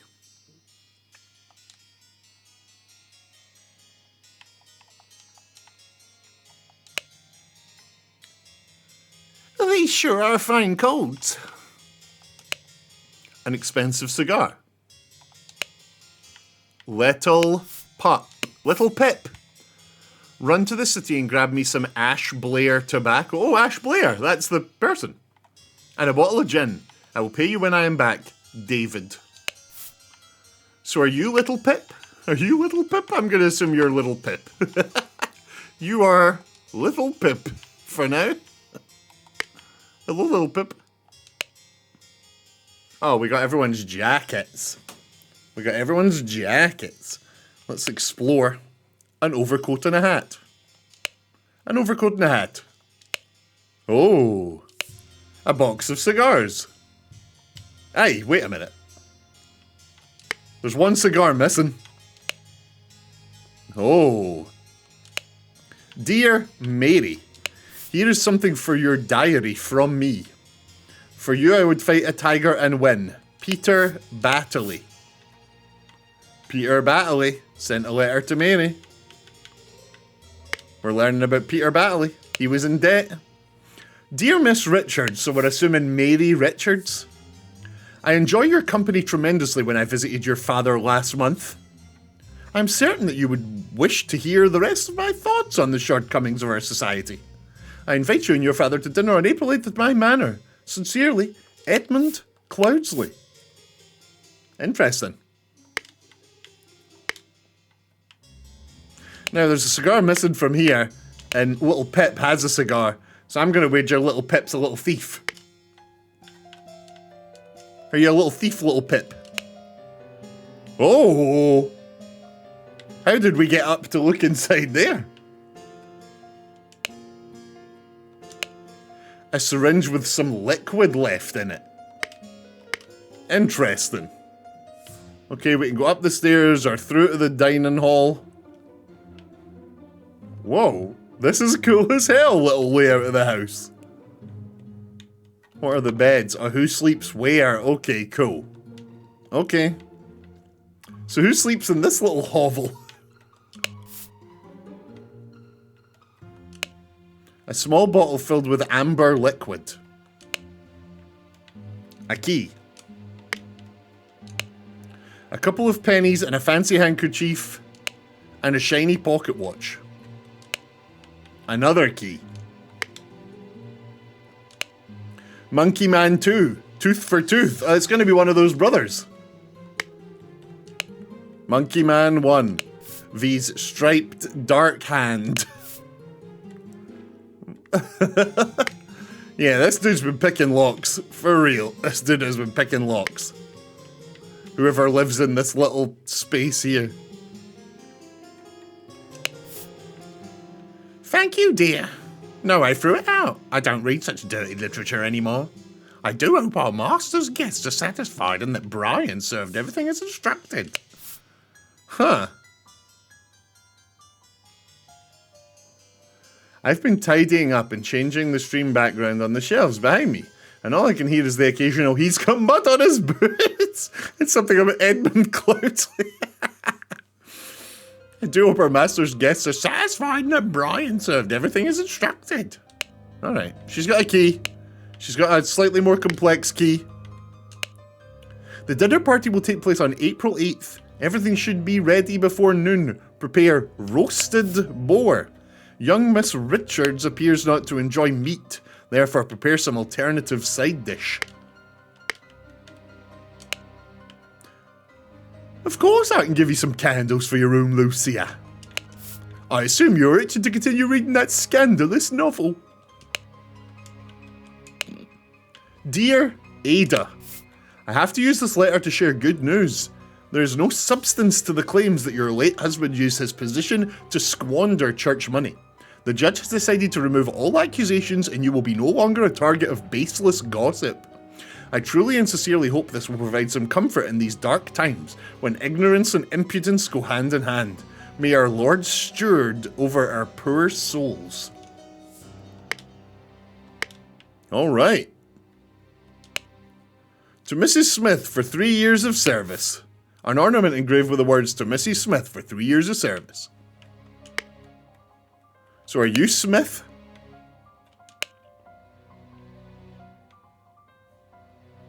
This scene reminds me of a book called The Shifting Fog, which had almost the same concept, but plays in the 1900s.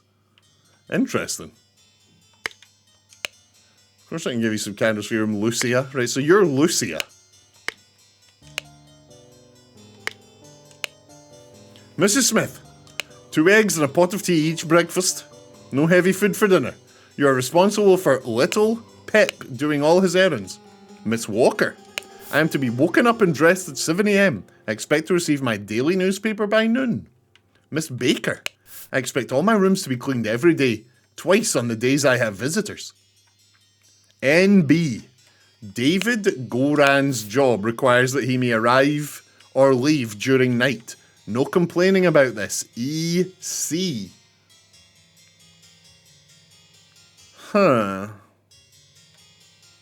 Okay.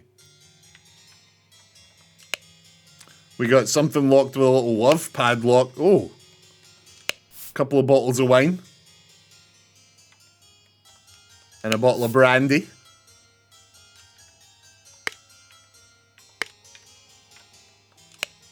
Another locked door. Oh, but we can get in here. Bread, lemons, potatoes, flour, water, Brussels sprouts, cut veg, and a big hunk of meat. A big hunk of meat. Okay. And now in this cupboard, the door to the outside, not locked. Okay. The door is locked. Candles. April 7th. Dear Diary, this has been an ordinary day, mostly spent in preparation for tomorrow's dinner event. I do believe the time has come for me to ask for a raise in salary after all these years I have loyally worked here. It is difficult conversation to be had, but I will strengthen my will and talk to Master about it tomorrow. April 7th. Yeah, good spotted, Zena. Today is April 8th. Hortius, the wise slave. Fables about rulers that make you think. Some money. And some ink. A sealed pot labelled print paint. Down with parasites. Too long have they feasted on our blood and sweat. Yeah, look at this. I love this. Eat the rich. Right. The door is locked. Keys. Oh wait, a set of lockpicks. Some Ash Blair finest tobacco. A dagger. A pistol. David. Clean up the barn until Wednesday. I plan to continue experimenting with the artifact. EC. Okay, so David lives in this room here. And we already know that David is...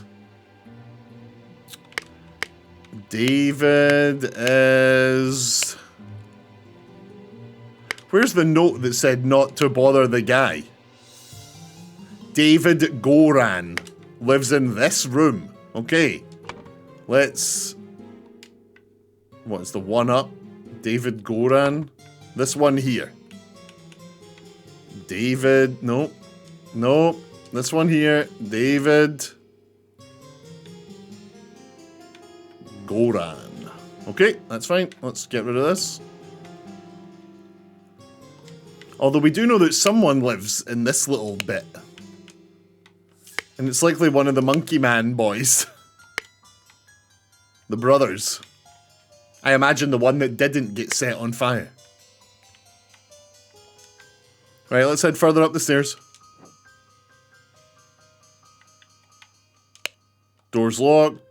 Door's locked, okay. What's in the two rooms? Raulo Cthulhu, Starchild. Remember to take the fourth one from every row. A stack of candles. An ink pot. And some money. Okay, not much to go on in there.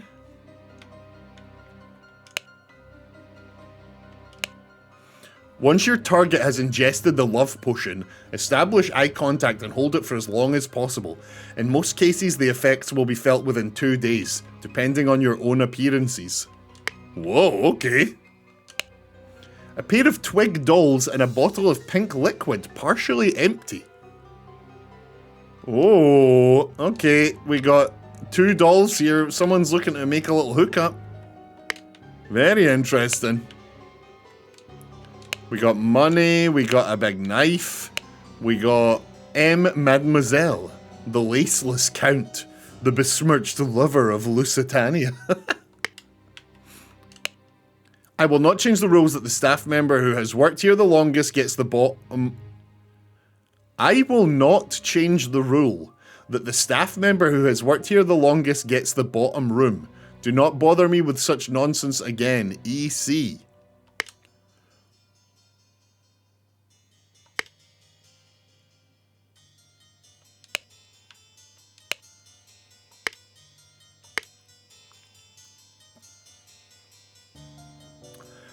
Why would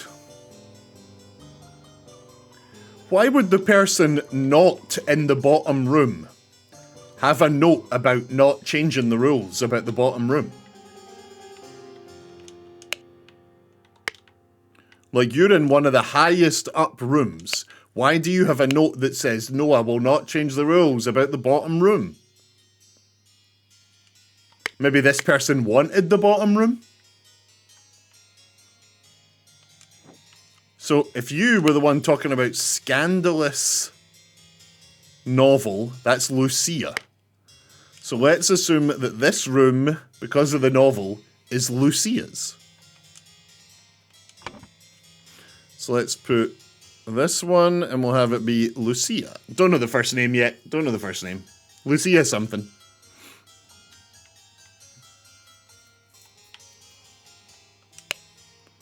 Platonello, Ideal Republic, Visions of the Utopia with Order and Structure. Dr. Abram Anderton, Secret Codes. Such trivial ciphers as reading only the first word of every line are easy to produce on short notice, but extremely useful and easy to decode. Consider this simple example. Money as denominator of value has evolved and changed a lot. Still in savvy hands, it is a powerful tool. Money has changed hands. Okay. So here it says, remember to take the fourth one from every row. So is it something to do with one of these books, maybe? The fourth one from every row? Change. Worked. Room. Again. Nope, it's not that.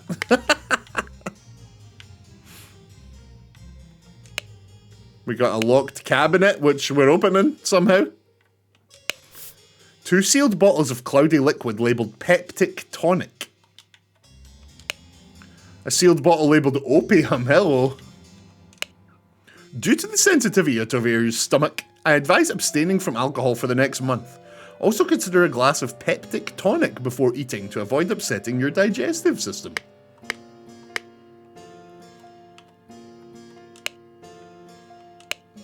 Miss Baker, starting date 1787, August the 1st, position housemaid, yearly wage £9. So this is someone starting soon. This isn't like, this is recent. Miss Baker. Dear Edmund, this cannot continue. Since my return and move to Sebastian's Manor, he has asked for financial support 7 times. He clearly is unable to take any monetary responsibility. Please, I need your help, my dear brother. Sincerely, Rose Hubert. So is this Edmund's office, I guess? Dear Edmund, I like your idea. Let's send him to colonies where his violent nature will make him feel at home. I hear you're having dinner with Lady Mary and her well-to-do father Lothar. If Peter and I were to join you, we could beguile him with tales of adventures in the colonies, so we can ship him away. Sincerely, Rose Hubert.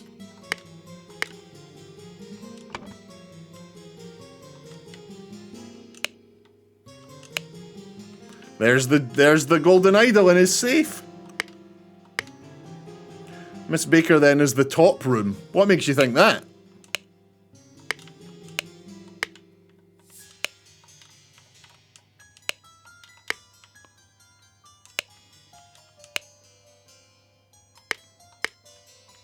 Oh, just because like you think that system works all the way through. Bottoms for the person who's been here the longest, and it just stacks up the way like that. Yeah, okay, right, okay, so In that case, this room at the top is Miss Baker.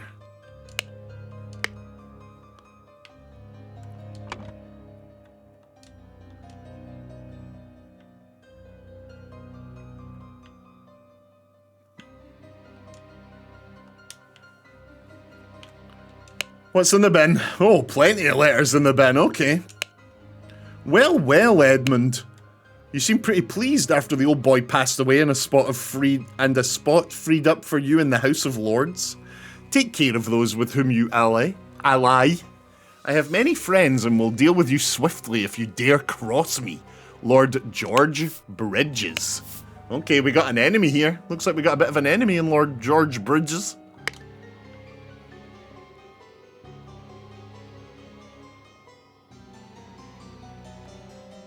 Wait, the scandalous book was in Lucy's room and Miss Baker was talking about it to her.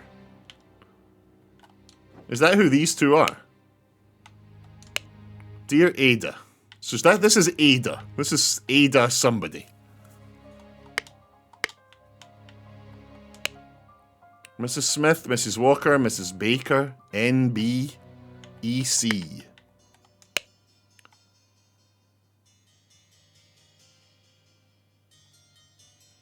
Oh yeah, look, this is, okay, so hang on. She's saying, you read that smut. And she's like, no, I don't actually read that anymore. So that might be a red herring. The scandalous book might not actually be hers. Brian served everything as instructed. Also the candles. Yeah, what about the candles? That's a good point. There was candles. Here, right? No. Here.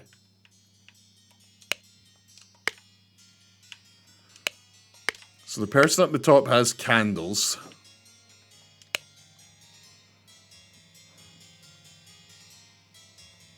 Huh. Wait, yeah, okay, so this person's saying that I'll deliver candles to your room.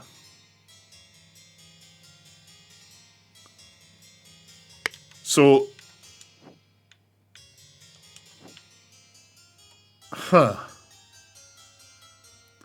So this is interesting. She said, you need candles for your scandalous novel. But the candles are on one room and the novel's in the other.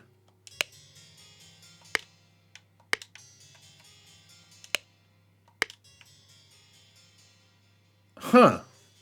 So what, she's delivered the candles to the wrong room? Or she's delivered the candles to the right room, but the person who lives there gave the book to someone else?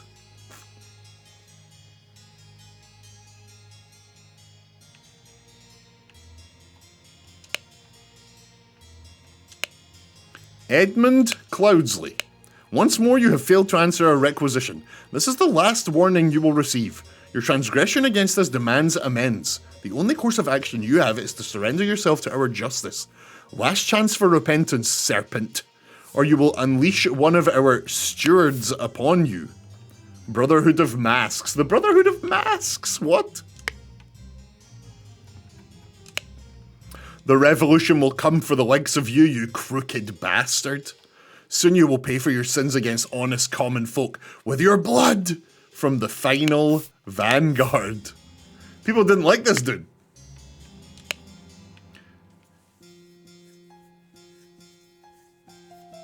Dear uncle, I hear you are interested in Lady Richards.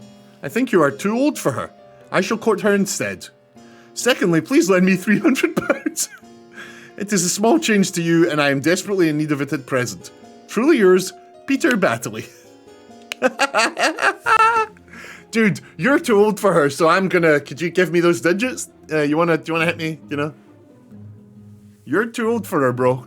But I'm... Yeah. Also, have you got money? I could be doing with some money, actually. I'll take your girl, and you can give me some money.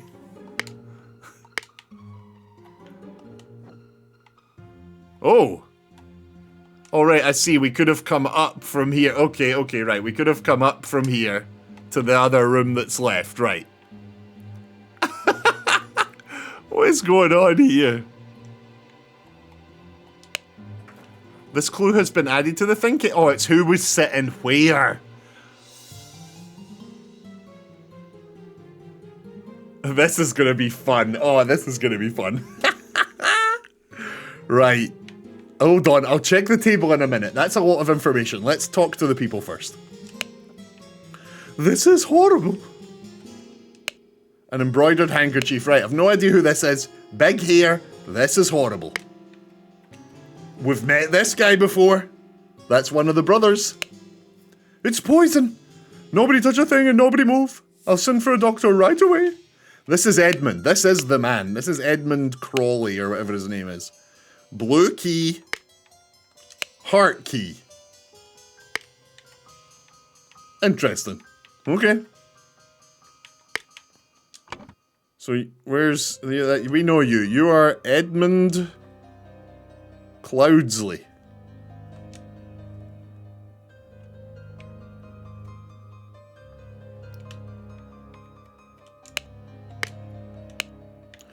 She does seem rather unwell. It's extremely upsetting. Dude's got towels on his head. Look, he's got towels on his head. It's just like folded up fabric.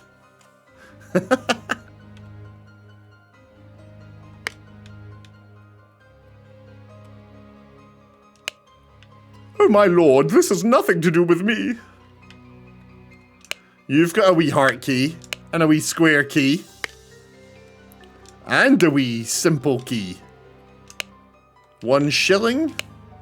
Note to self, if you get frustrated when working, remember the tale about the rich lord who married his donkey and you will feel better.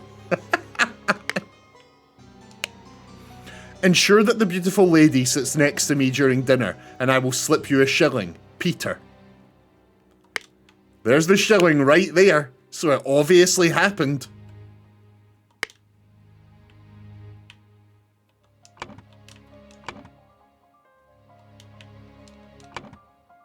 Interesting, okay, okay. You killed my aunt! You devil! I should execute you on the spot! He was in the scene where the dude was on fire. He's one of the family. A pack of cards, £2, and a fork. Oh! Water, a roast, salad bowl, brandy, wine, contains lemons, a half-empty bottle of cloudy liquid labeled peptic tonic. Okay. Okay.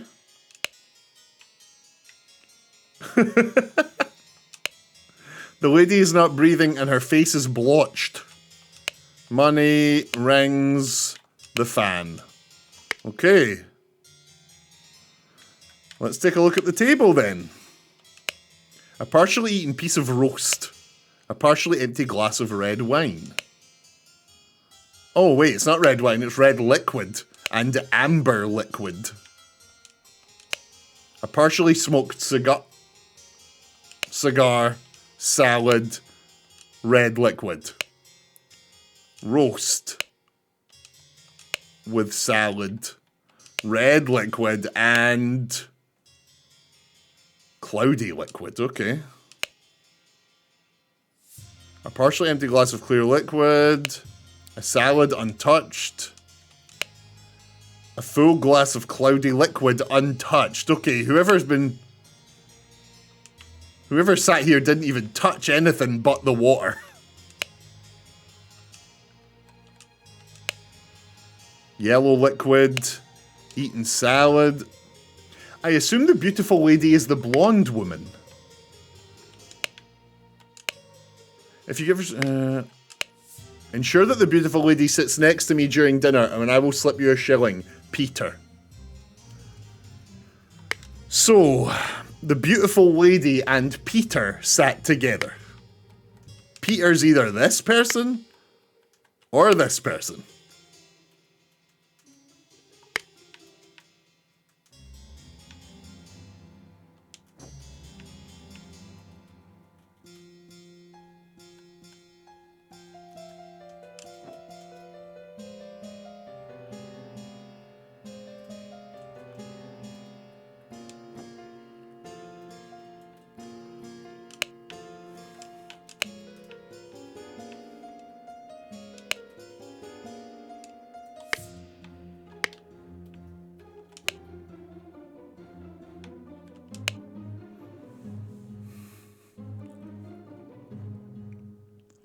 Pay you when I'm back, David.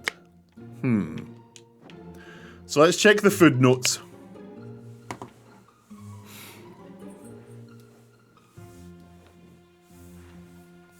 No, wait, this isn't where the food notes were. To Mrs. Smith for 3 years' service.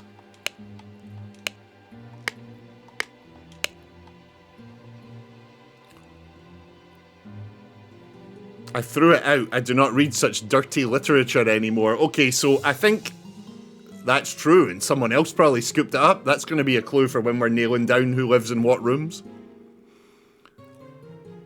David's last name is Smith, though. How do you know that? Where are you seeing that? It's David Goran is the person you're looking for.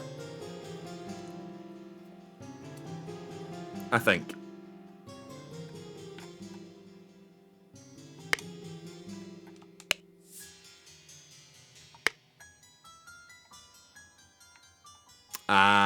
Nah, I don't think so. Little Pip. Little Pip. Little Pip.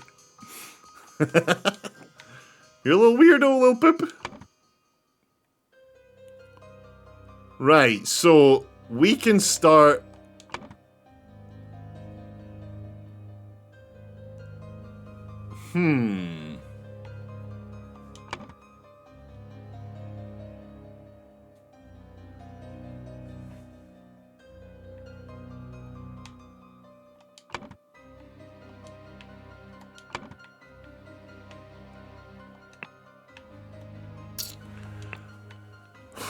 Right. This should be pretty straightforward.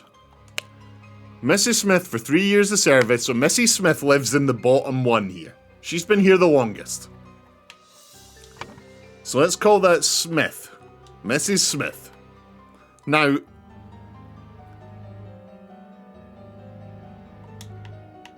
it's got to be one of these two, right? Is likely Mrs. Smith. Prepare roasted boar. Young Miss Richards appears to not enjoy meat, therefore prepare some alternative side dish. Okay, so that's the pretty lady they're talking about. So, she is at one of these 3 vegetable seats.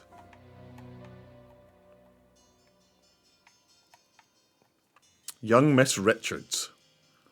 Okay, so let's go Richards.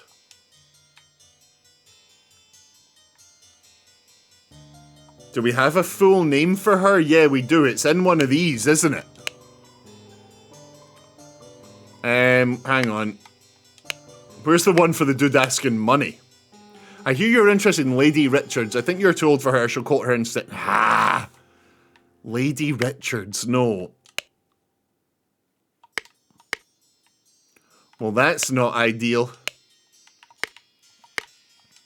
So we know you're Lady Richards.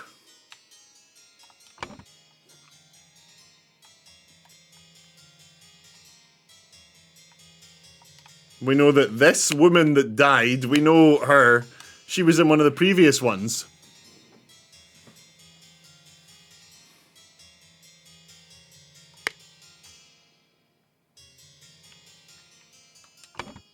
So she's... She is... Is she Mary? We already got her name in the last one. I can't believe I've forgotten it already. Rose Cubert, that's it. No, you're Little Pip. You are Rose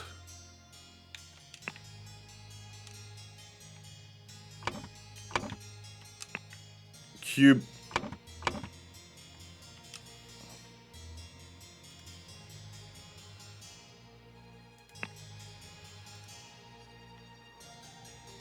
Right, let's check the coats. Yeah, that is a great shout. An overcoat and a hat. An overcoat and a hat. Cigars. Someone actually took a cigar. One of the guests took a cigar upstairs. Dear Mary, here is something for your diary from me. For you, I would fight a tiger and win. Peter Battley. So that's the young lady then, Mary. Dear Miss Richards, I enjoy your company tremendously when I visited your father last month. Okay, Mary Richards, Edmund's into her, and so is Peter. Right, okay, we got Mary Richards. We're figuring you out. Mary Richards. Now, are you Peter Battley? I think you might be Peter Battley.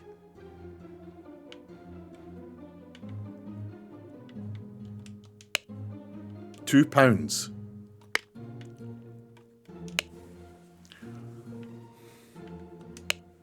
Ensure that the beautiful lady sits next to me during dinner and I will slip you a shilling. Peter.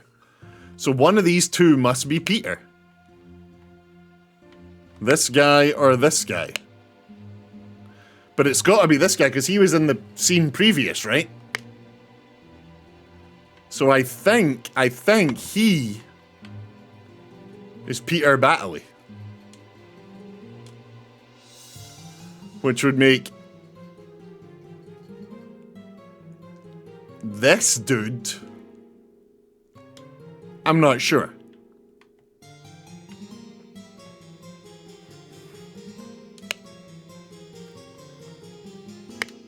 The doodle on the note to Mary would help. Very possibly. It's a man stabbing a lion. Yeah, that's him. I mean, that is him, right? That's him. The hair, yeah. Okay. With the mane. I love it, the big lion's mane. That's so funny. Right, so you're Peter Battley. That is very interesting. Okay, right. So that's a tiger and bro is a wig.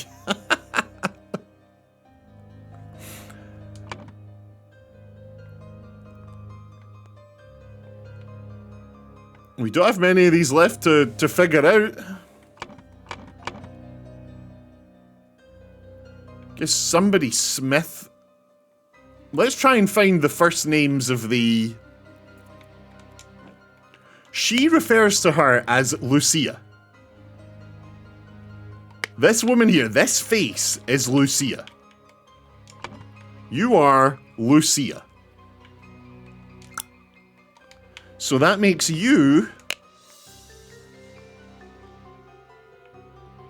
Ah, no, you don't have a name.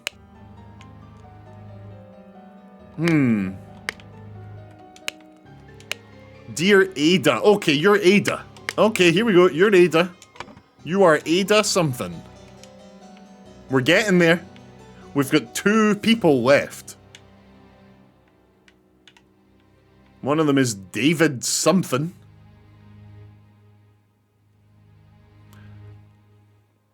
One of them is maybe Brian something.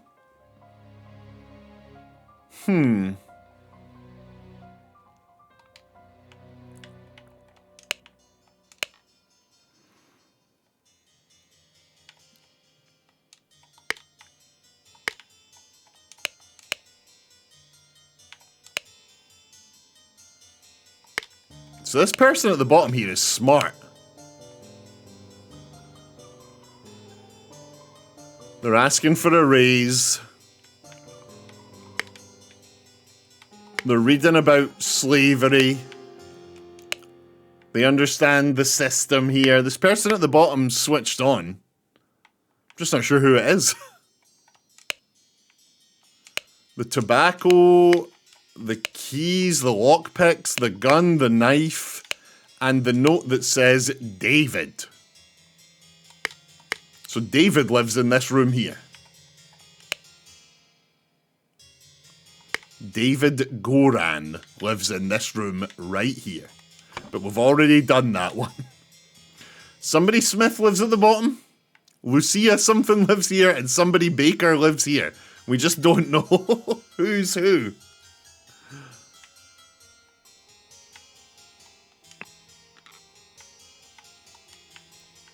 Let's look for some more notes. Let's see if we can find anything. Monkey Man v Striped Dark Hand. What the hell? Tooth for tooth.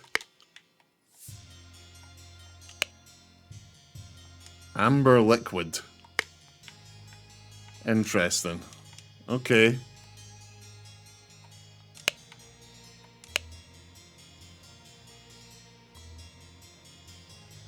The butler had that reminder to not get mad, so he must be David. The butler had the reminder to not get mad. This guy here. Ensure that the beautiful lady sits next to me during I'll slip you a shilling, Peter. Oh, the butler. Where's the butler?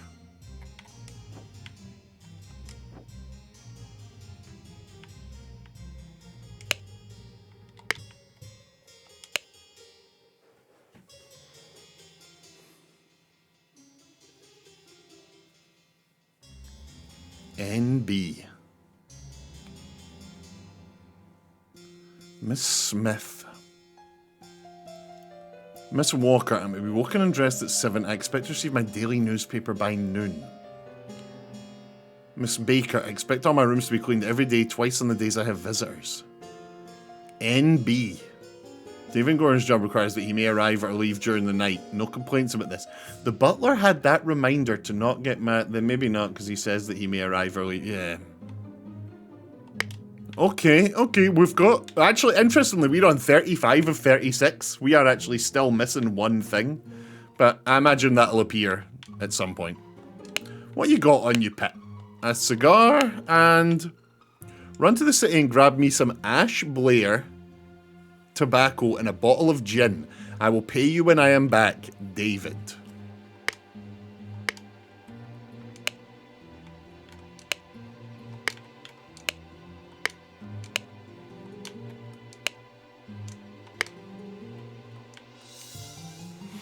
Once he is back, he'll pay back little Peepee. So there's 4 people visiting. There are 4 visitors currently.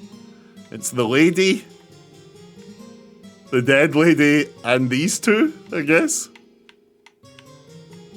And this guy's the butler. He must live here.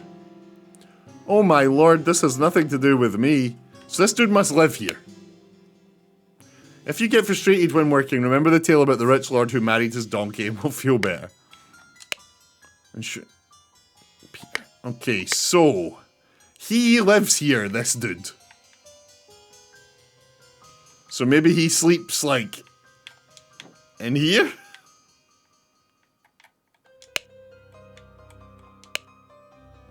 He's making a copy of some key.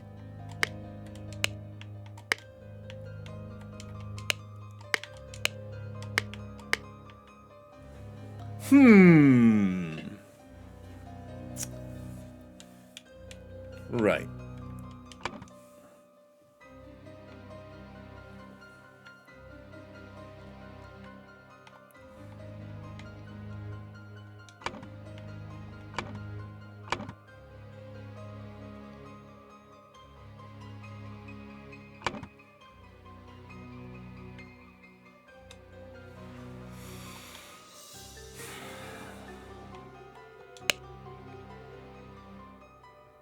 Brian served everything as instructed. Hold on. So Brian is the... Brian served everything as instructed. Mr. Walker. Could it be Brian Walker then? The butler is Brian? So you are Brian something. Okay. We are slowly getting there.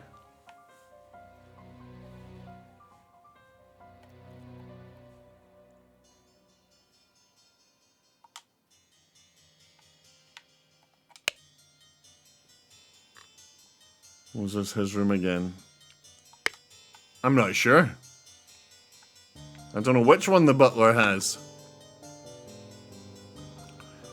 I guess it must be this one here. It must be this one on the side here, right? Unless he's Brian Baker. No, that's Miss Baker. So he could be Brian Walker. He could be Brian Walker. Oh, there's something hanging up here. Wait, hold on. There's an item right here. Oh.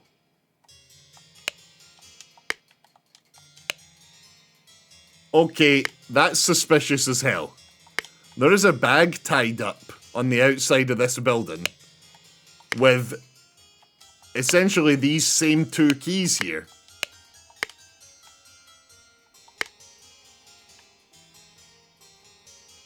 Huh. Oh, there's the string. Look, it's actually tied up. Look at that. So whoever lives in this room has, like, tied this string out this window. And it's just dangling here. Yeah. Like, copies of some of the room keys, I suppose. Wow, this is really clever. This is really clever. Let's look at some of the dude's notes again.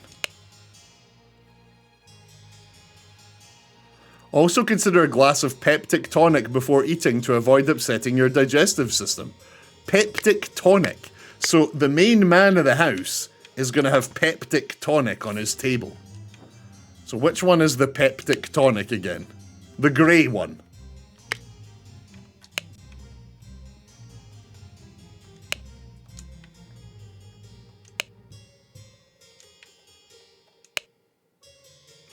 Right, I'm going to assume that...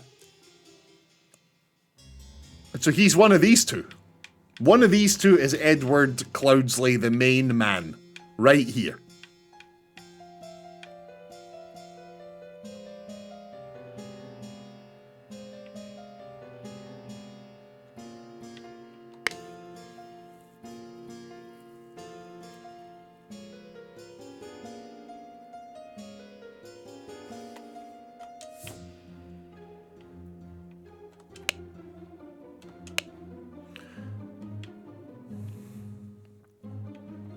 Consider this simple example. Money has changed hands. Yeah, I get it. So we'd want to be doing that with every fourth of something.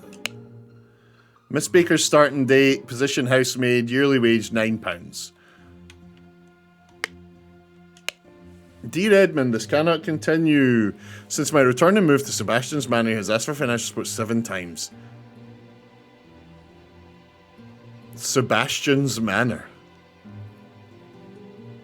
Need your help, my dear brother.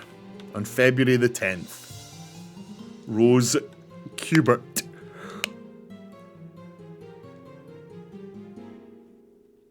I hear you're having dinner with Lady Mary and her well-to-do father, Lothar. If Peter and I were to join you, this is the one. Lothar is Mary's father. This person's father is likely this one here.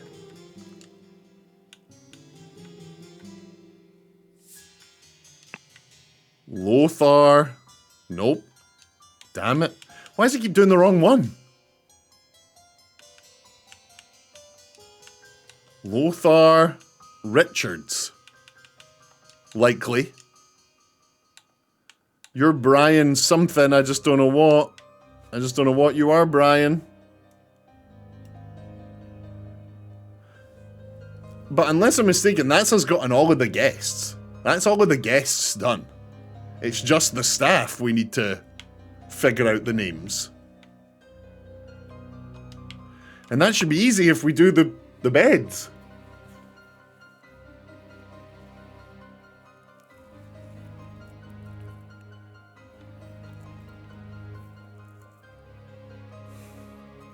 So is there a member of staff we're not seeing here? Obviously David Goran's away. But there's, what, 4 different here? And we're only seeing 3 of them? We see these 2. And this one. Unless Little Pip's one of them. Unless Little Pip's one of them.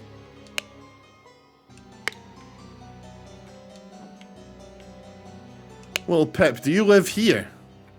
No, I seriously doubt it.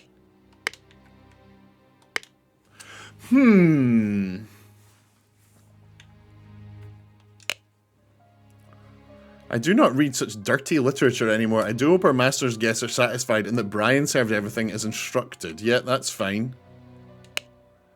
The dinner party will take place on April 8th. Everything should be ready before noon. Prepare roasted boar. Young Miss Richards appears not to enjoy meat. Yeah, that's fine. Of course I can give you some candles for your room, Lucia. I assume you're itching to continue reading that scandalous novel. Dear Ada.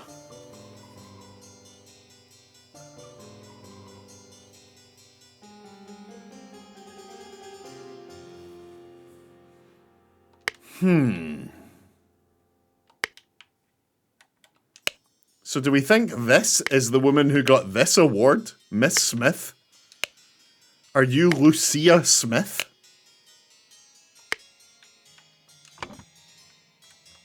Let's try it. You're Lucia Smith. There's David Goren. There's Ada Baker, maybe?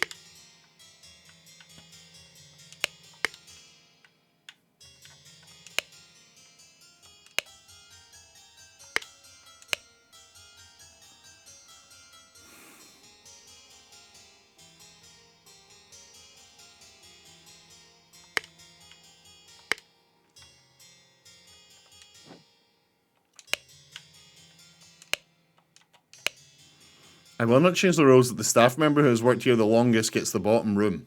Do not bother me with such nonsense again. EC. Someone's trying to change rooms.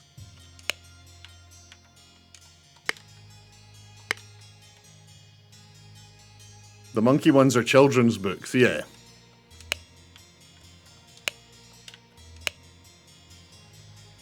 Remember to take the fourth one from every row. Yeah, I do suspect that this little hovel here is where little PP lives. What's his name? Little Pip. Little Pip. Little... What's going on? Little Pip. So...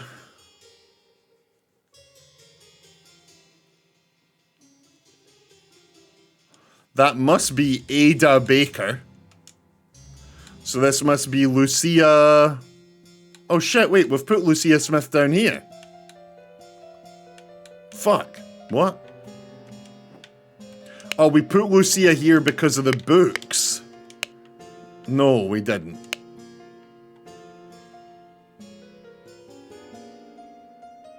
Someone's casting a love potion here.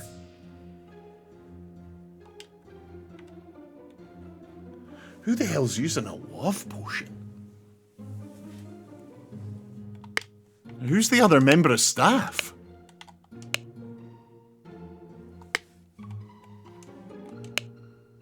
Opium.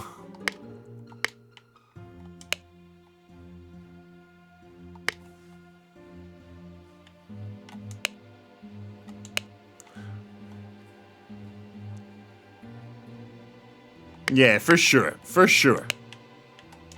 Letter addressed to someone in that room likely guarantees that that's who that room belongs to. So here, for example, we don't have a letter. We don't have a letter in either of these rooms, unfortunately. We don't have any letters in this room. This room we have the letter to David. We know this is David's room. And this room we have diary entries about someone who's worked here for a long time asking for a raise. And the person who has worked here for a long time is Mrs. Smith. So Smith lives at the bottom bunk. We just don't know who Mrs. Smith is.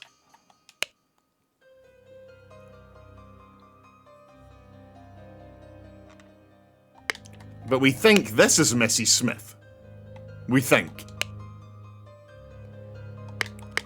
which would make her Lucia Smith, which is what we've got there.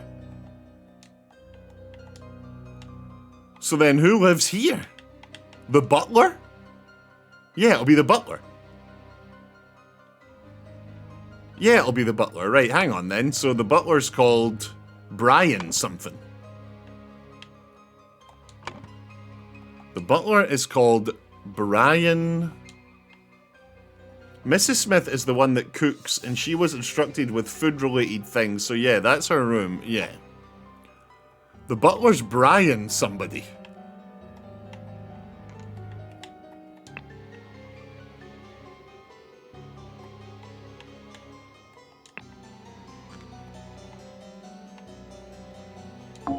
It's not Brian Richards. No, it's not. It'll be Brian... Walker? No. Brian Smith? No, this isn't right. This isn't right. Whoever lives in this room, that's probably the hardest puzzle in the game, is find out whoever's going to live in this room down here, because...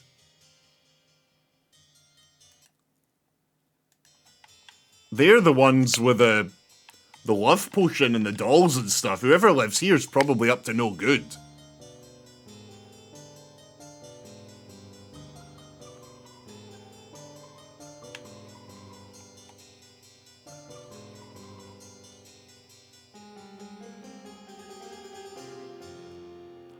Servant 2 is the cleaner, and the one person got hired recently. But the bottom room also has anti-capitalist books and posters. Yeah, it does. That's why I'm thinking that maybe the bottom room must be Lucia Smith. We know that's David's room. The person who recently got hired was Miss Baker. So she'll be in this room here. So I wonder if the person who left all these potions and whatnot in this room used to have this room. And that's when they did the thing with the rope.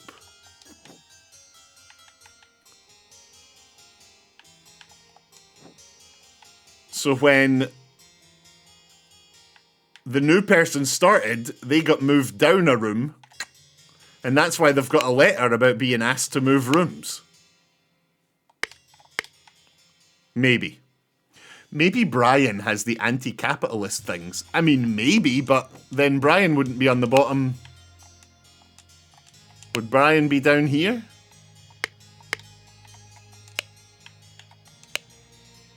The wise slave.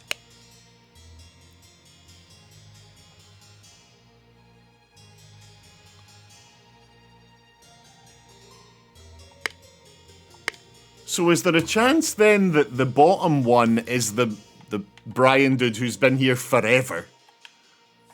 Then Miss Smith would be the next one up.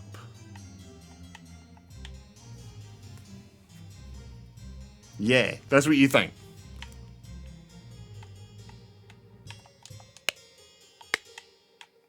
So what exactly does the note say? It says... the staff member who's worked here the longest gets the bottom room. Do not bother me with such nonsense again.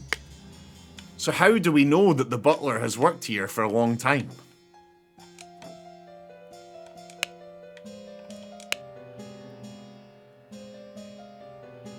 Yeah, he's like got a note about rich lords and all that. Like, he is unhappy.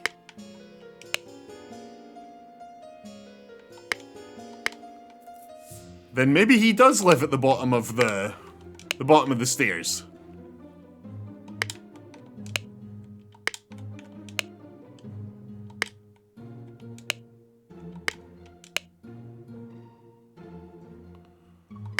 But he actually gave him the shilling, which means that Peter and that girl did get to sit next to each other. So Peter is either this one,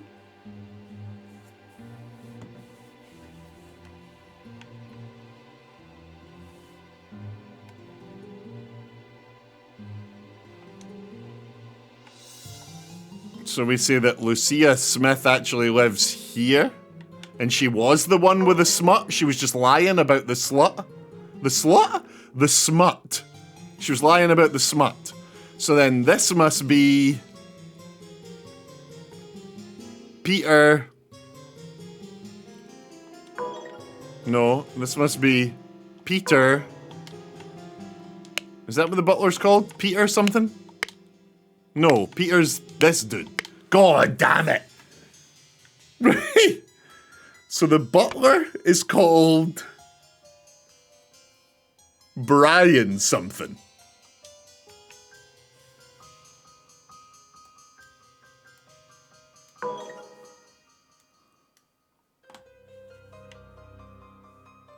The butler's called Brian something. I don't think we have any way of learning what his second name is. I could be wrong. We know David. I think the rooms are right now. We just have to find Brian's last name. You better not be checking the answers and spoiling this for me. Let's work this out together. So I think Brian's there. I think that's definitely David's room. I guess Lucia lied about the book. Miss Baker's new. So we just need Brian's surname. Now, how would I get the servant's surname?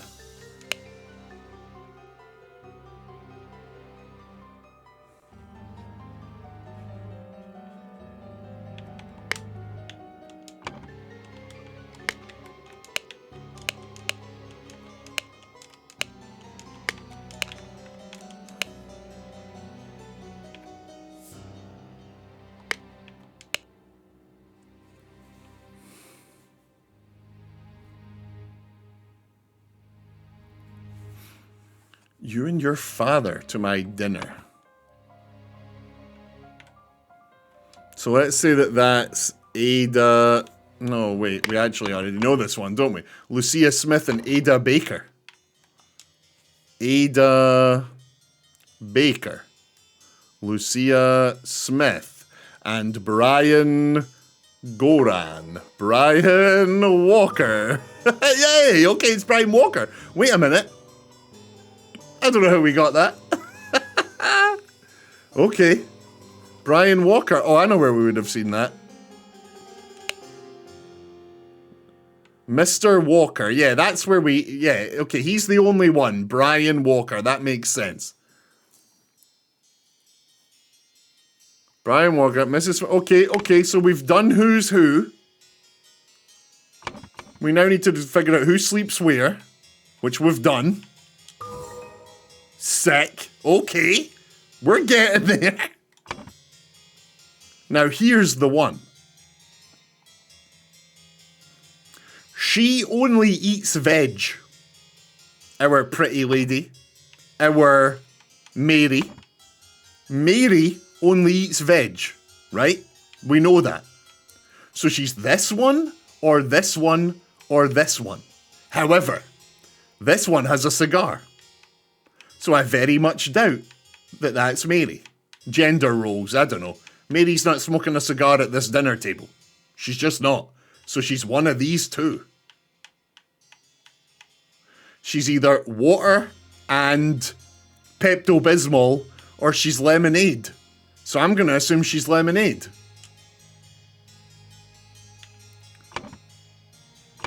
So Mary Richards, who only wants vegetables, could possibly be sat here. And we know that Peter paid to be next to Mary. So Peter could be this one or this one.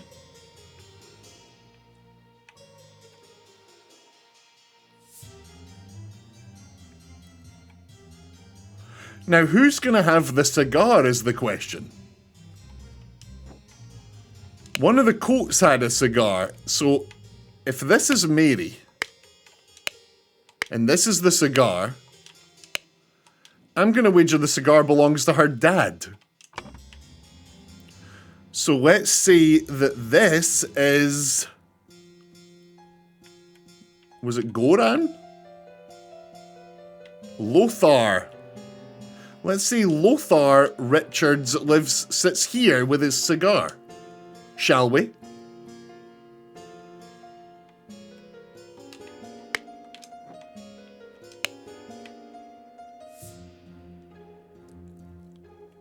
It specifically says that these two at the top here are untouched. Untouched. Untouched. This person never ate. Only drank the clear liquid. I think whoever sat at the top of the table here knew exactly what was going on here. Edmund needs his Pepto-Bismol. So he's one of these two.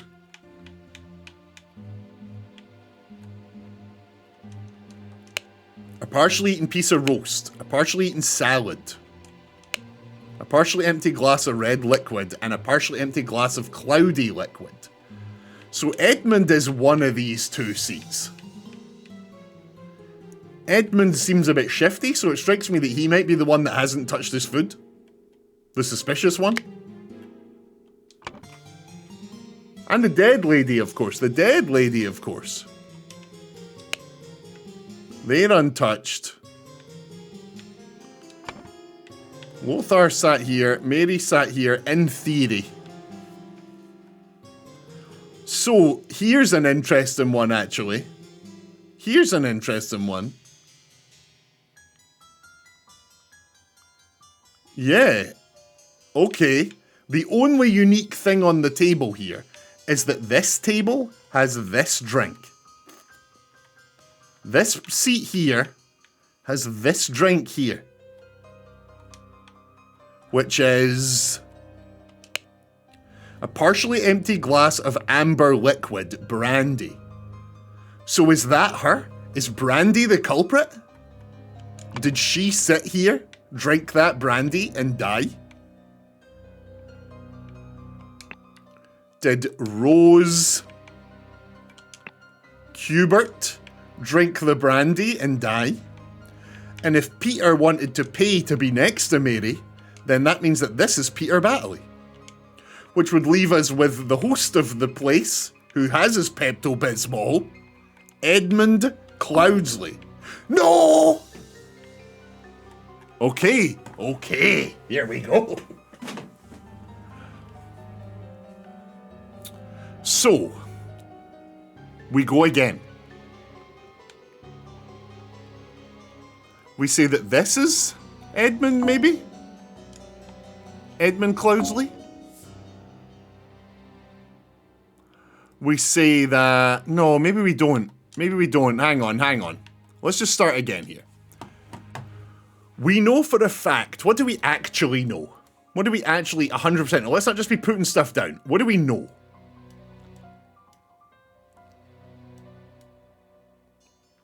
We know that Mary wanted veg. So she'll be one of these three.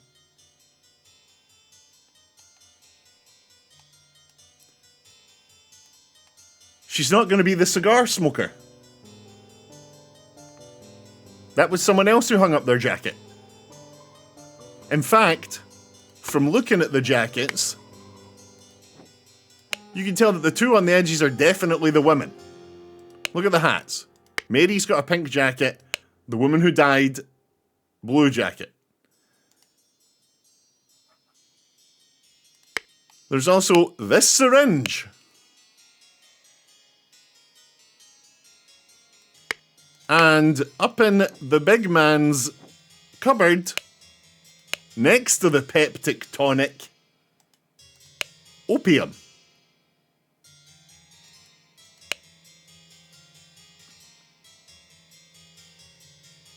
Abstain from alcohol for the next month. Hang on, there's our clue. Abstain from alcohol for the next month. So the big man's sitting where there's no alcohol. He's at the top of the table. Okay. This is definitely Edmund. This is Edmund. Edmund Cloudsley. Right here.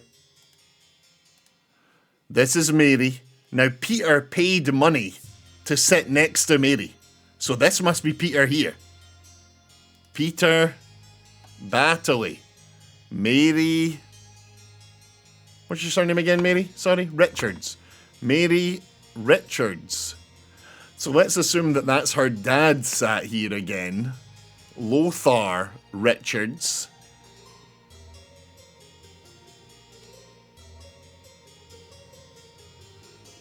Meaning that this last person here is the woman who died. Which is Rose Hubert. Bam! God, we're good at puzzles and stuff. Okay. Okay. So. It must be the Pepto that killed her. Everyone drank wine. Right? Have a look. Everyone drank wine. She's the only one dead. Multiple people ate vegetables. She's the only one dead. 2 people ate meat. She's the only one dead. However, she's drank her Pepto-Bismol and he hasn't. Now, Xena's right. There's the issue of keys here. There's a lot of keys and cabinets going on. Everyone's got copies of keys. Everyone has... There's even the keys in the bag outside here. Which were likely tied up by Lucia Smith before she got moved down a room. Boom, boom.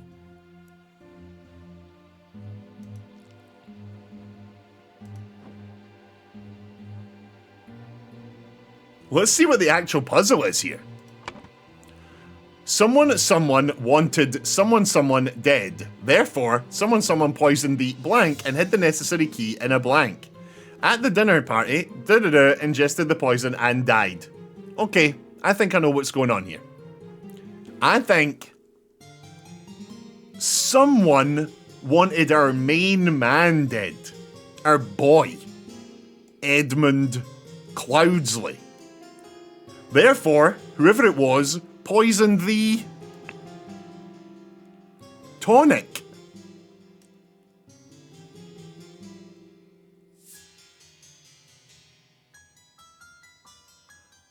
Yeah, because that was the only thing she drank that was poisoned. The other dude didn't touch the tonic. So then, because of that, Rose Hubert ingested the poison and died. Okay. I think, so far, that is all correct. He had a note with don't drink alcohol for a month. Yeah, so there's no alcohol at his table. It's just like the Pepto and the water. He doesn't have any alcohol.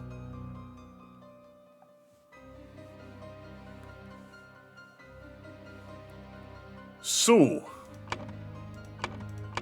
that means that somebody tried to poison the tonic is the thing, right? The tonic is the what's the word I'm looking for? Not the bag. The Pepto thing he's got to take. That's tonic, right?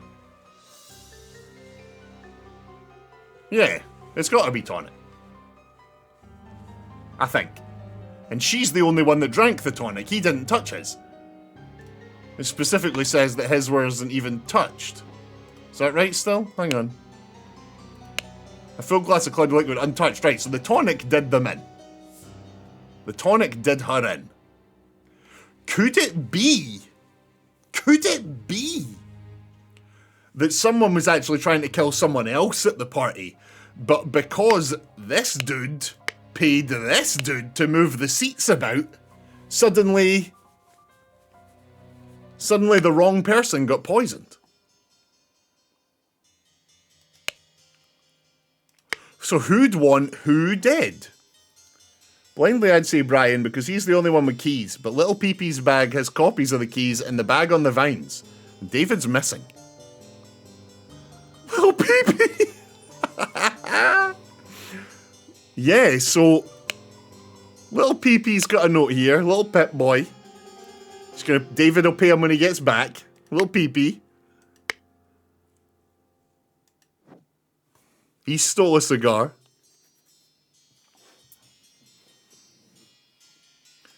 Now, Edmund has a lot of notes here about people wanting him dead.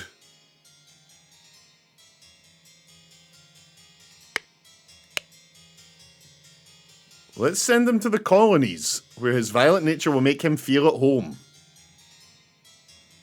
I hear you're having dinner party with Lady Mary and her well-to-do father Lothar. If Peter and I were to join you, we could beguile him with tales of adventures in the colonies so we could ship him away. Sincerely, Rose Kubert. Right.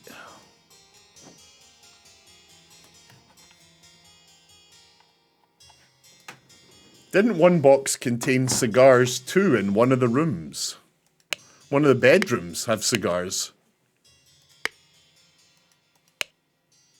He's got tobacco in this one. This is the dude from the last chapter, though. The guy that had, the guy that was sitting at the table. Oh, no, wait, that's David. And David is not here. David is the dude from the last chapters that does the traveling and stuff. David is missing, yes.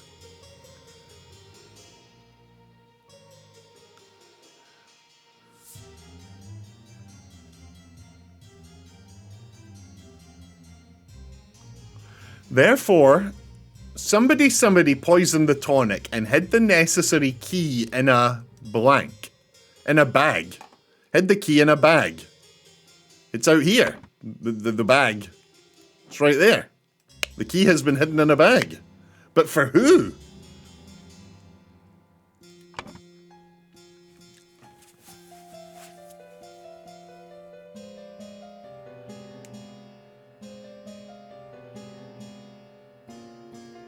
Key shape, Xena, you're right. Key shapes. Okay, so the cabinet that this gets into is blue. You can only get in here with a blue key, right? Which your big man here has. Blue key. Looks exactly like that. Right? Boom. He's also got the original orange key. Now, the butler has copies of both of them. The butler has copies of both of those keys. Butler's also got a small key, but I don't think that matters, right? So let's assume Butler and the man are on the same page. They're a team. And they've got the same keys.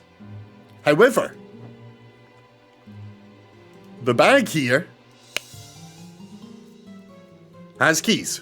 Same keys. Now on top of that, is it the top room here? No, it's not the top room. Is it the second room? Nope. Yeah, that's weird, the love potion stuff. The love potion stuff is weird. The safe doesn't have... No, a safe will be like a dial thing, you know.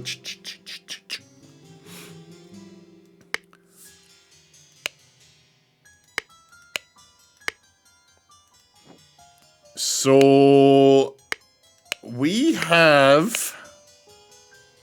You've got keys. That's lockpicks, a set of lockpicks. The other person with the keys, did you have any? Did you have any keys? You've got whatever that opens. Where's that door? Oh, it's this door, I guess. And that's where all the food is. Okay. So you've got the door to where all the food is. You've just got one of the small keys. That's fine. But... Little Jimbo here. Oh no, I thought he had keys. Didn't he have keys? Are they in his bedroom? He's got copies of the keys. A small bottle filled with amber liquid.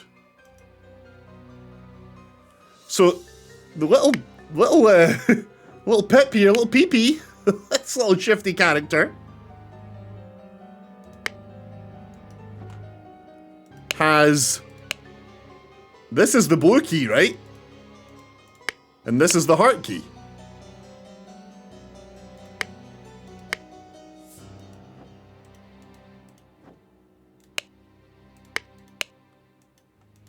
Blue key, the 2 bits. Heart key, 2, and then like a sort of chunk there. Hang on.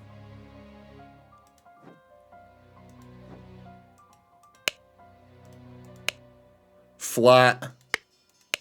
The 2 with the chunk. Okay. So little Pee-Pee is going where the orange key goes and the flat key.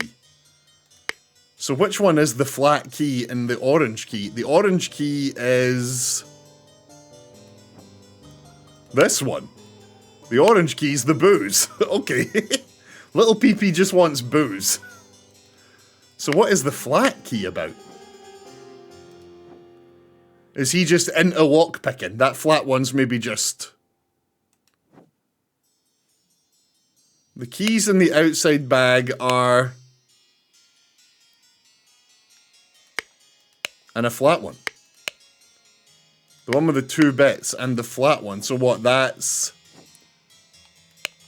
Yeah, that's the blue one. The blue key. Yeah, so the flat one's nothing. The flat one's nothing. It's just another key.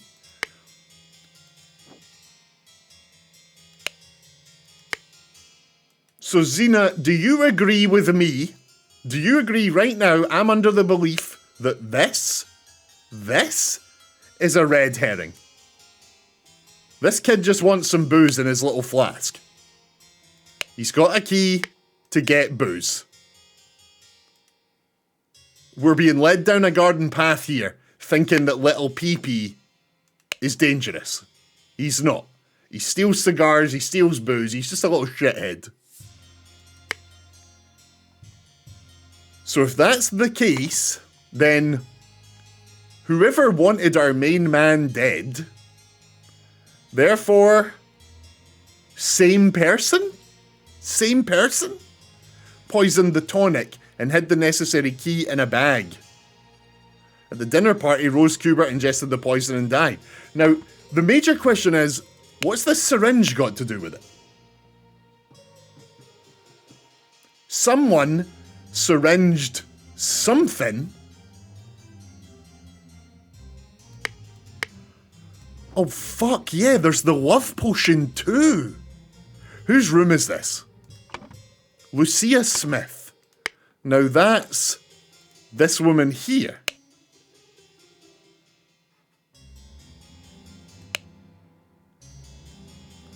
Now, again, I'm gonna wager her love potion, much like little PP's keys, are probably a red herring. They're probably just bits that aren't important, I think.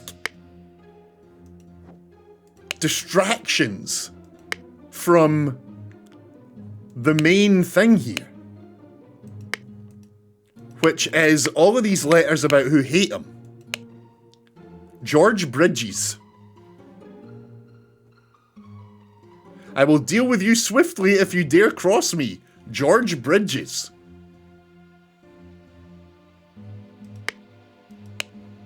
The Brotherhood of Masks. One of our stewards upon you. Okay, there's definitely people who want him dead.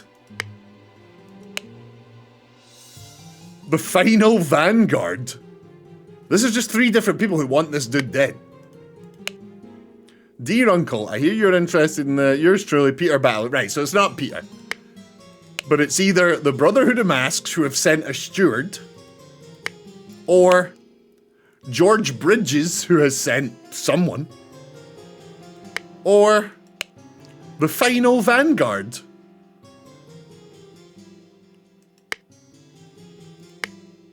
One of those. What if we went, the Final Vanguard wanted Edmund Cloudsley dead. Therefore,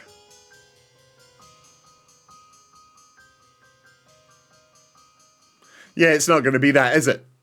It's going to be George Bridges, maybe? It's an actual name we know. What one was the George Bridges one? You seem pretty pleased after the old boy passed away and a spot freed up for you in the House of Lords. Take care of those with whom you ally. I have many friends and I will deal with you swiftly if you dare cross me, Lord George Bridges. So George Bridges could be the answer here. Still, there's no way of knowing who, like, really did it in the house. You know, who would have actually gone through with this and tried to poison him. Maybe this woman, because she got denied her raise? No, she wasn't the one denied the raise, was it?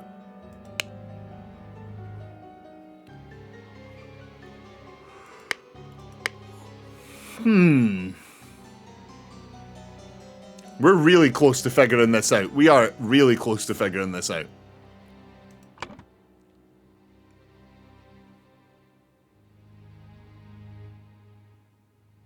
George Bridges wanted Edmund Cloudsley dead. Now, loads of people wanted Edmund Cloudsley dead, so these first two might not be the two. But as far as I'm concerned, this is correct. I think this is the answer. I just can't quite put two and two together. Which of his many enemies we put in the first slot, and who actually did it.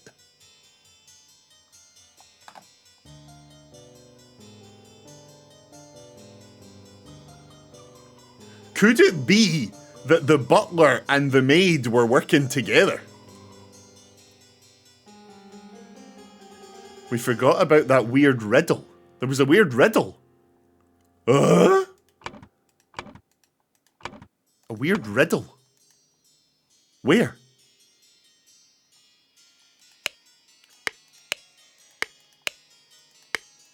Someone had a riddle on them.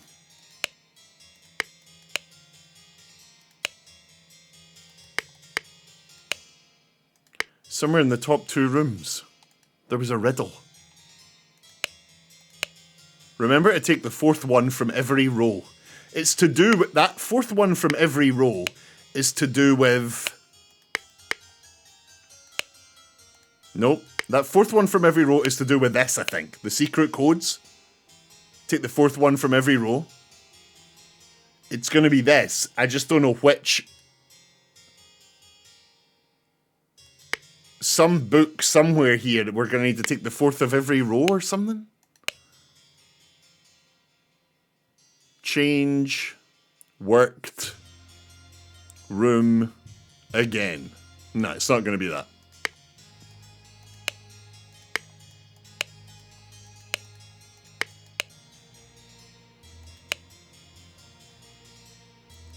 Has.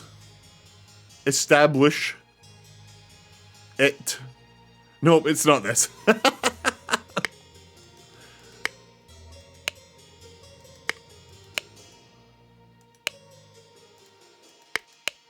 What's in the safe again? The golden idol and some money. Okay. Notes from the woman who died. Rose Kubert. Letters from Rose Kubert. Miss Baker started recently. So what if Miss Baker hung the bag? What if Miss Baker is working with...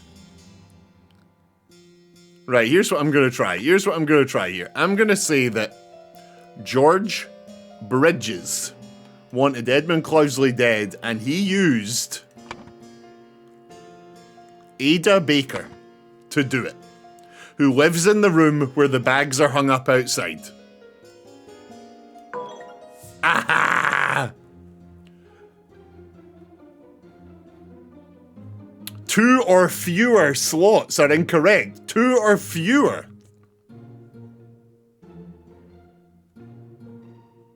Yeah, wait, it wasn't Ada Baker that wanted the raise, was it?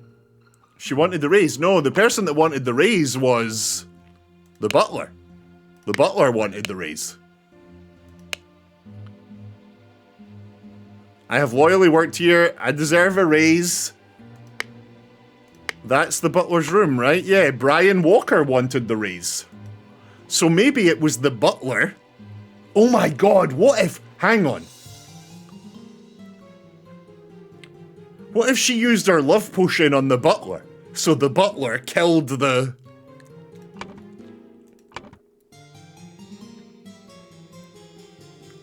Ada Baker poisoned the tonic. No. Ada Baker's the new one. We just think it was her because she lives at the top of the... Maybe we try Lucia Smith here then.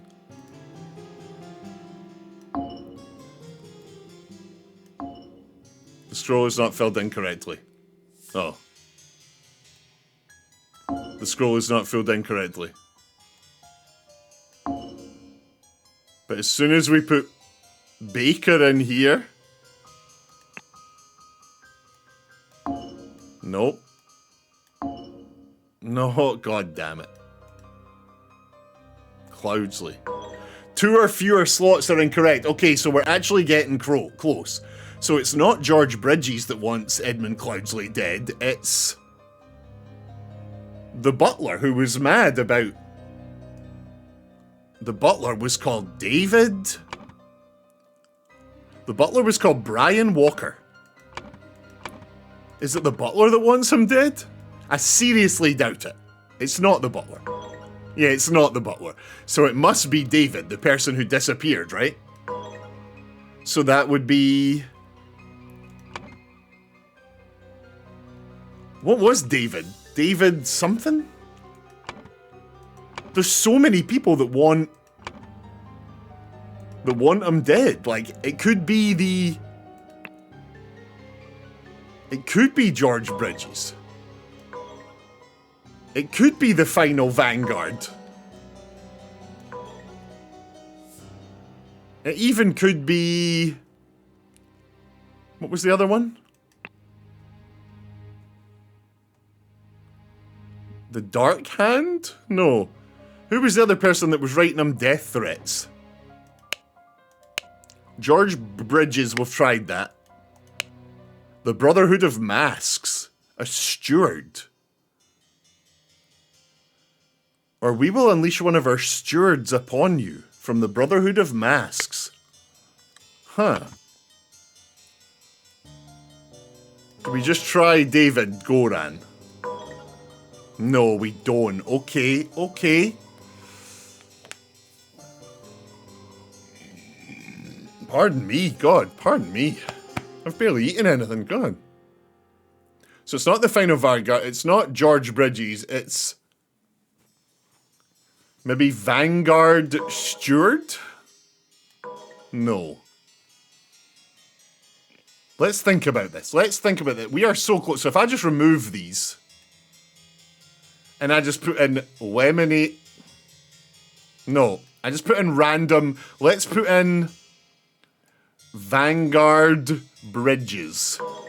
2 or fewer slots are incorrect. It is this first one. It is just this first one. I hate sort of muddling my way through like this, but... Ada Baker did it. If Ada Baker did it, that's you. You did it. I have to use this letter to share good news. There is no substance to claim that your late husband used his potion to squander church money, his position to squander church money. The judge has decided to remove all accusations, and you will be no longer a target of baseless gossip. I truly and sincerely hope this will provide some comfort in these dark times when ignorance and impudence go hand in hand. May our Lord steward over our poor souls. Interesting. So she's one of the stewards. She is the steward they sent. Is that what we're seeing here? Who said they were going to send the steward? The Brotherhood of Masks. Is that an option here? The Brotherhood of Masks? No, it's not. Huh. They sound like a cult, yeah. They sure do. Is it Monkey Man Darkhand? Is it Monkey Man Darkhand? It's not. Okay. There's no way Little Pip wants him dead, right? There's no way Little Pip... What did the letter say again? What letter? What letter? Let's have a look at some of these letters. Well, well, Edmund, you seem pretty pleased. Take care of those whom you ally. I have many friends. No, it's not George Bridges. It's the Brotherhood one, yeah. Edmund Cloudsley. Once more you have failed to answer our requisition. This is the last warning you will receive. Your transgressions against us demand amends. The only course of action you have is to surrender yourself to our justice. Last chance for repentance, serpent. Or we will unleash one of our stewards upon you. The Brotherhood of Masks. That's the one. Isn't it? The revolution will come for the likes of you, you crooked bastard. Soon you will pay for your sins against honest common folk with your blood. The final Vanguard. Oh look, it's the little dinosaur symbol. It's all the symbols. That family's got the little dinosaur. A hand from the Brotherhood of Masks. A star from the final Vanguard. Okay. Now, Ada's letter seems like it's from the final Vanguard. Dear Ada, I have to use this letter to share good news. There's no substance to the claims that your late husband used his position to squander church money. Her late husband worked for the church. The judge has decided to remove all accusations and you will be no longer a target of baseless gossip. I truly and sincerely hope this will provide some comfort in these dark times when ignorance and impudence go hand in hand. What the hell? Oh! Whoa, what's going on here? We've been raided! We've been raided! Who's raiding? Duck and cover. Emily's in the building. How are you doing? What were you streaming? What were you streaming? Killer Frequency! Oh, wow. Nice. How was it? Killer Frequency, a lot of fun. Oh.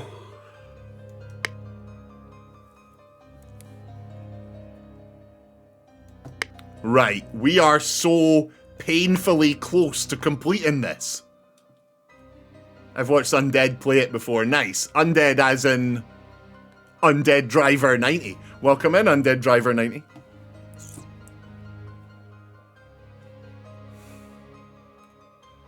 It's a shame we can't just put everyone. Everyone wanted Edmund Cloudsley dead.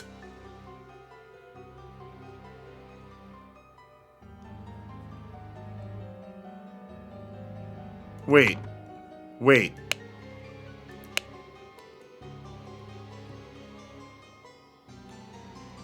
She got that letter in March.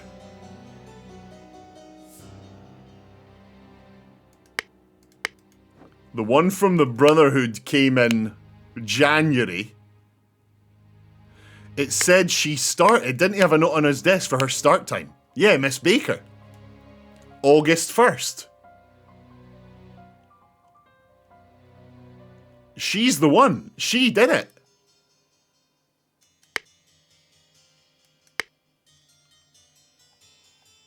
She definitely did it, but for who?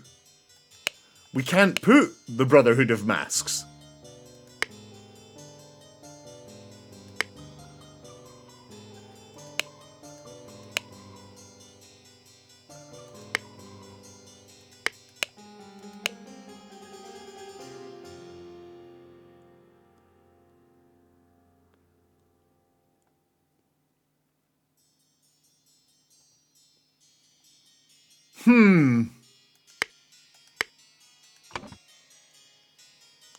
So this is all correct, I think. I'm pretty confident we've nailed all of this.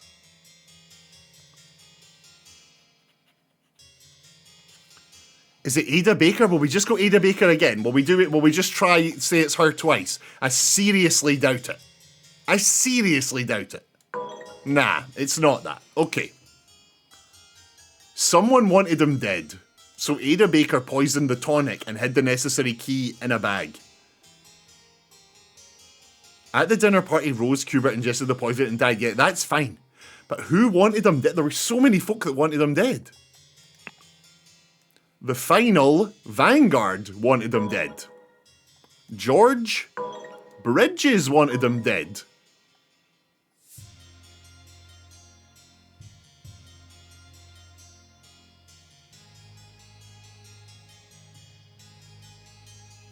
Emily wants them dead.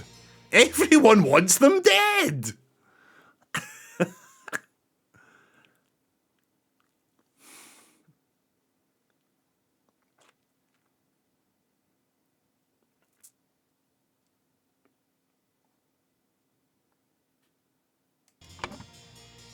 We need to find a way to tie this hand. This is the hand of the Brotherhood of Masks, right? So if we can find that hand somewhere, we'll know who wanted them dead. Is that what we're looking for here? If we can find that hand on any of these people have, we likely have our answer.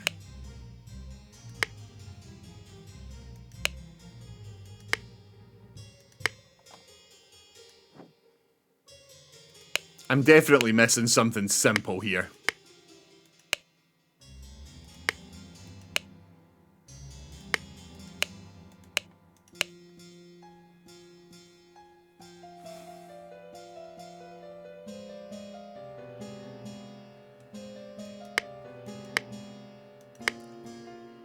We learned a decoding method. It makes sense to use it on every possible coded message we can find. So yeah, the decoding method was the fourth one from every row. The fourth one from every row. Try it on Ada's letter.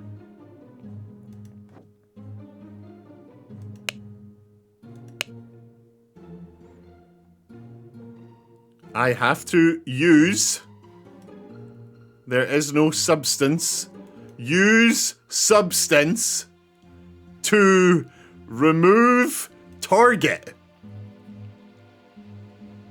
Sincerely, Dark Hand Steward. Holy crap. Xena, you are a freaking genius! Dark Hand Steward wanted him dead. Yes! Yes, Xena! Yes!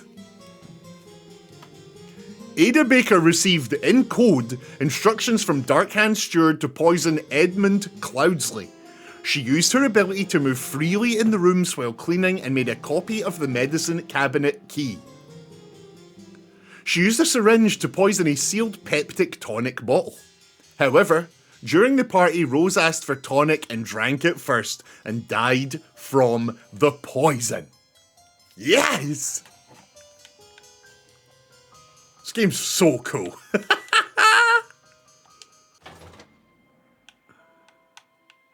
Okay. We've done the 3 scenarios of chapter 1. We've done 2 scenarios of chapter 2. What is this? Oh, yeah, okay. Okay, I am gonna call it there and go get some dinner.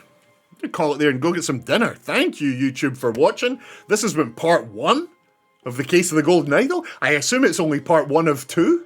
I think this game has 3 chapters, so we're halfway through. Gotcha, I imagine the second half will be a little bit harder, so the second video might be a little bit longer. Either way, thank you for watching. Click the buttons, YouTube, and we will be back tomorrow for the rest of this game. See you in the next.